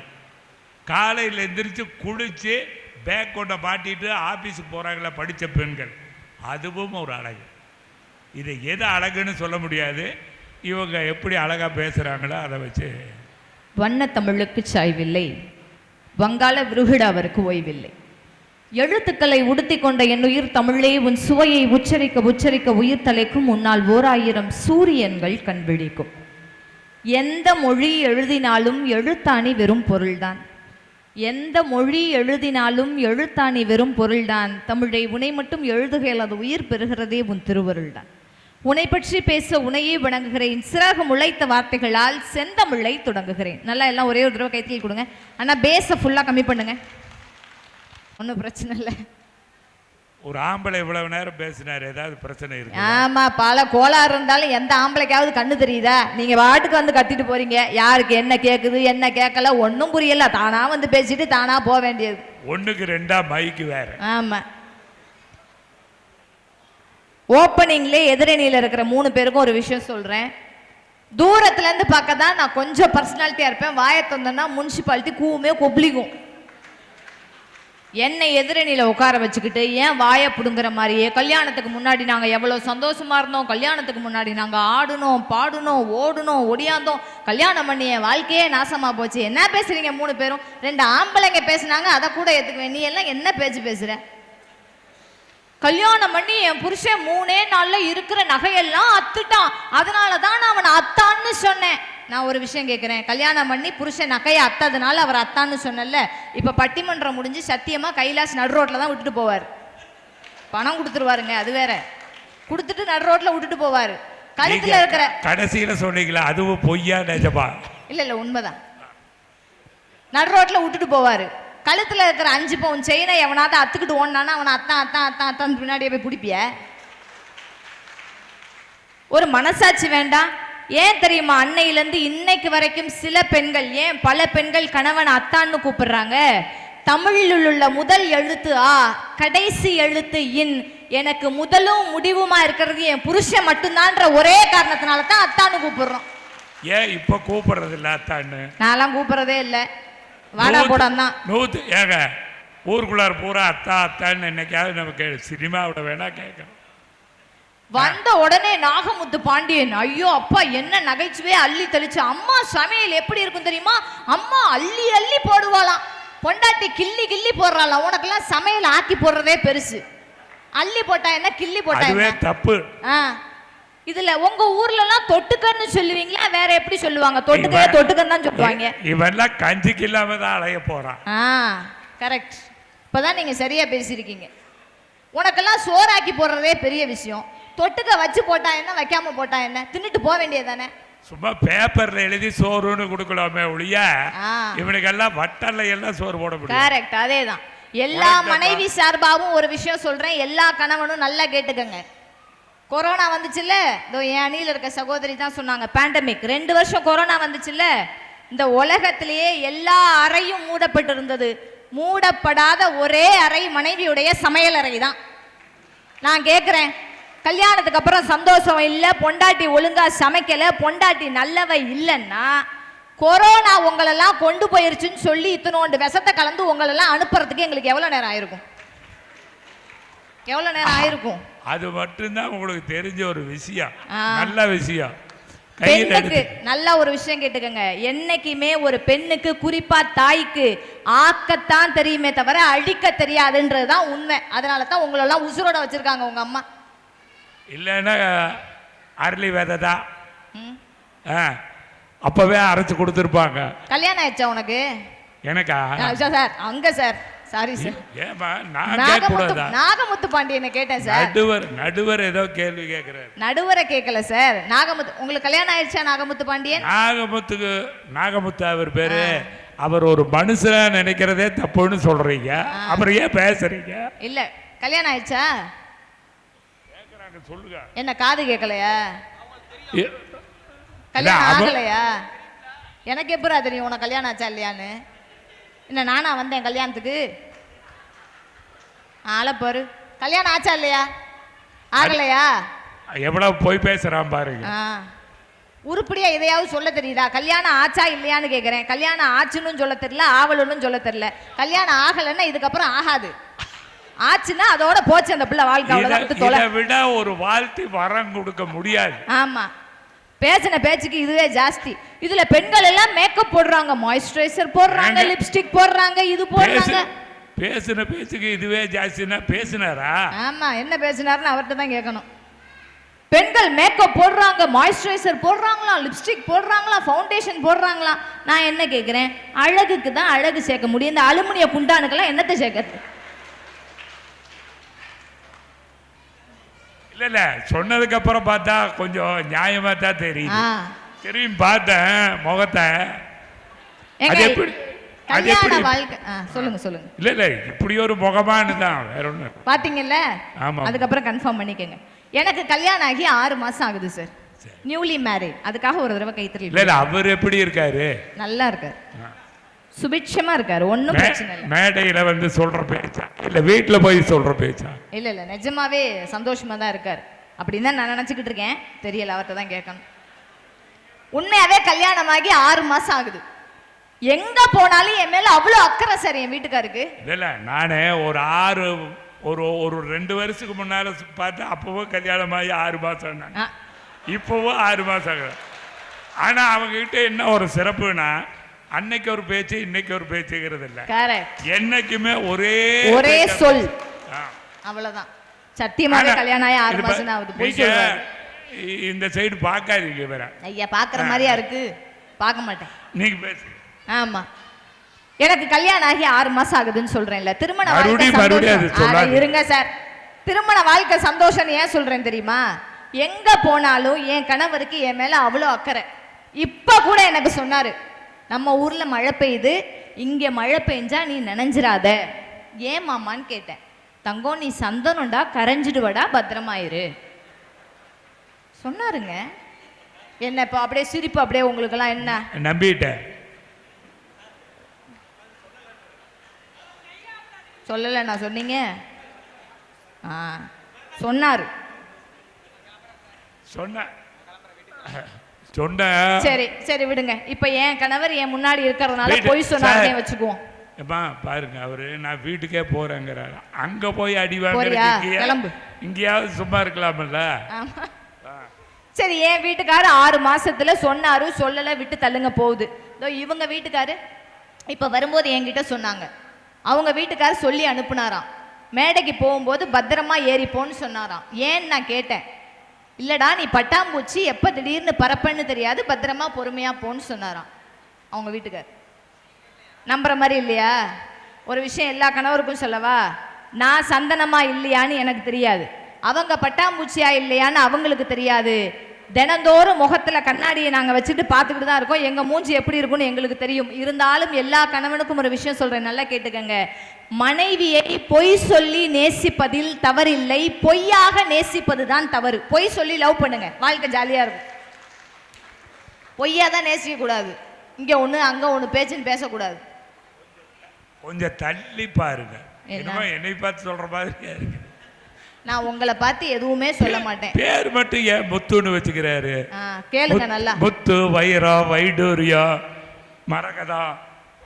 இல்ல இதுல அவங்க வேற வந்து சொன்னாங்க, ஏபிஜே அப்துல் கலாம் ஐயா ஏன் கல்யாணம் பண்ணல, அவர் கல்யாணம் பண்ணாதனாலதான் பல விஷயங்கள் சாதிச்சாரு. இதுல நீங்க வேற, காமராஜர் ஐயா ஏன் கல்யாணம் பண்ணல, அவங்க எல்லாம் கல்யாணம் பண்ணதுனாலதான் சாதிச்சாங்க. ஒரு விஷயம் சொல்லவா, அக்னி சிறகுகள் என்கிற ஏபிஜே அப்துல் கலாம் அவர்களுடைய புத்தகத்தை எடுத்து படிச்சு பாருங்க. அதுல ஒரு வரி குறிப்பிட்டிருப்பாரு, என்ன தெரியுமா? கல்யாணம் பண்ணிக்காம என் வாழ்க்கையில நான் தப்பு பண்ண மாதிரி நீங்க யாரும் தப்பு பண்ணிடாதீங்கன்ற வரி அதுல குறிப்பிட்டிருக்குங்க. இது சத்தியமான உண்மை. அந்த புத்தகத்தை படிச்ச உங்களுக்கு தெரியும். யோசிச்சு பாருங்க, திருமண வாழ்க்கை அவ்வளவு சாதாரணமா சார்? ஆமாமா, அவரு நம்ம தப்பிச்சுக்கிட்டா எவனுமே தப்பிக்க கூடாதுங்கிற ஒரு வேலை சொல்லியிருந்தாருன்னு வச்சுக்க. சொல்லியிருப்பார். நான் என்ன கேட்குறேன், நடுவில் உட்காந்துருக்காரு ஒருத்தர், சார் உங்களுக்கு கல்யாணம் ஆயிடுச்சா? கல்யாணம் ஆயிடுச்சு. உனக்கு கல்யாணம் ஆயிடுச்சு இல்லைம்மா? ஓகே. இவங்களுக்கு கல்யாணம் ஆயிடுச்சு. நான் என்ன கேட்குறேன், பொண்டாட்டி சரியில்லை, குடும்பம் சரியில்லை, புள்ள குட்டி சரியில்லை, எதுவுமே சரியில்லை, வாழ்க்கை நல்லா இல்லை தானே சார்? கல்யாணத்துக்கு முன்னாடி வாழ்க்கை தானே நல்லா இருந்துச்சு. என் கூட கிளம்பி வாங்க, திங்கக்கிழமை காலையில், நாளைக்கு தான் என் சொந்த செலவுலேயே டைவர்ஸ் வாங்கி தரேன், ஜாலியாக இருங்க. எதுக்கு கல்யாணம்? ஆமாமா, நல்லா இல்லைன்னா அப்புறம் வெட்டி விட்டு போக வேண்டியதானே. அந்த பொண்டாட்டி பிடிக்கலன்னு புலம்பிக்கிட்டே ஏன் பிரச்சனைன்னு கேட்குறேன்.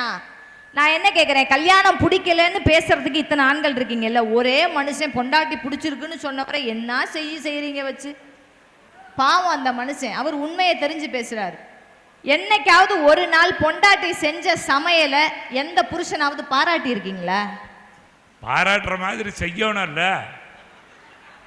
எங்க அம்மா செஞ்சா எப்படி இருக்கும் தெரியுமா, எங்க அம்மா கைப்பக்குவம் மாதிரி வருமா, உங்க அம்மா கைப்பக்குவம் மாதிரி வரும்னா கல்யாணம் பண்ணி வரும்போது உங்க அம்மா கையை வெட்டிக்கிட்டு வாங்க, வரும்.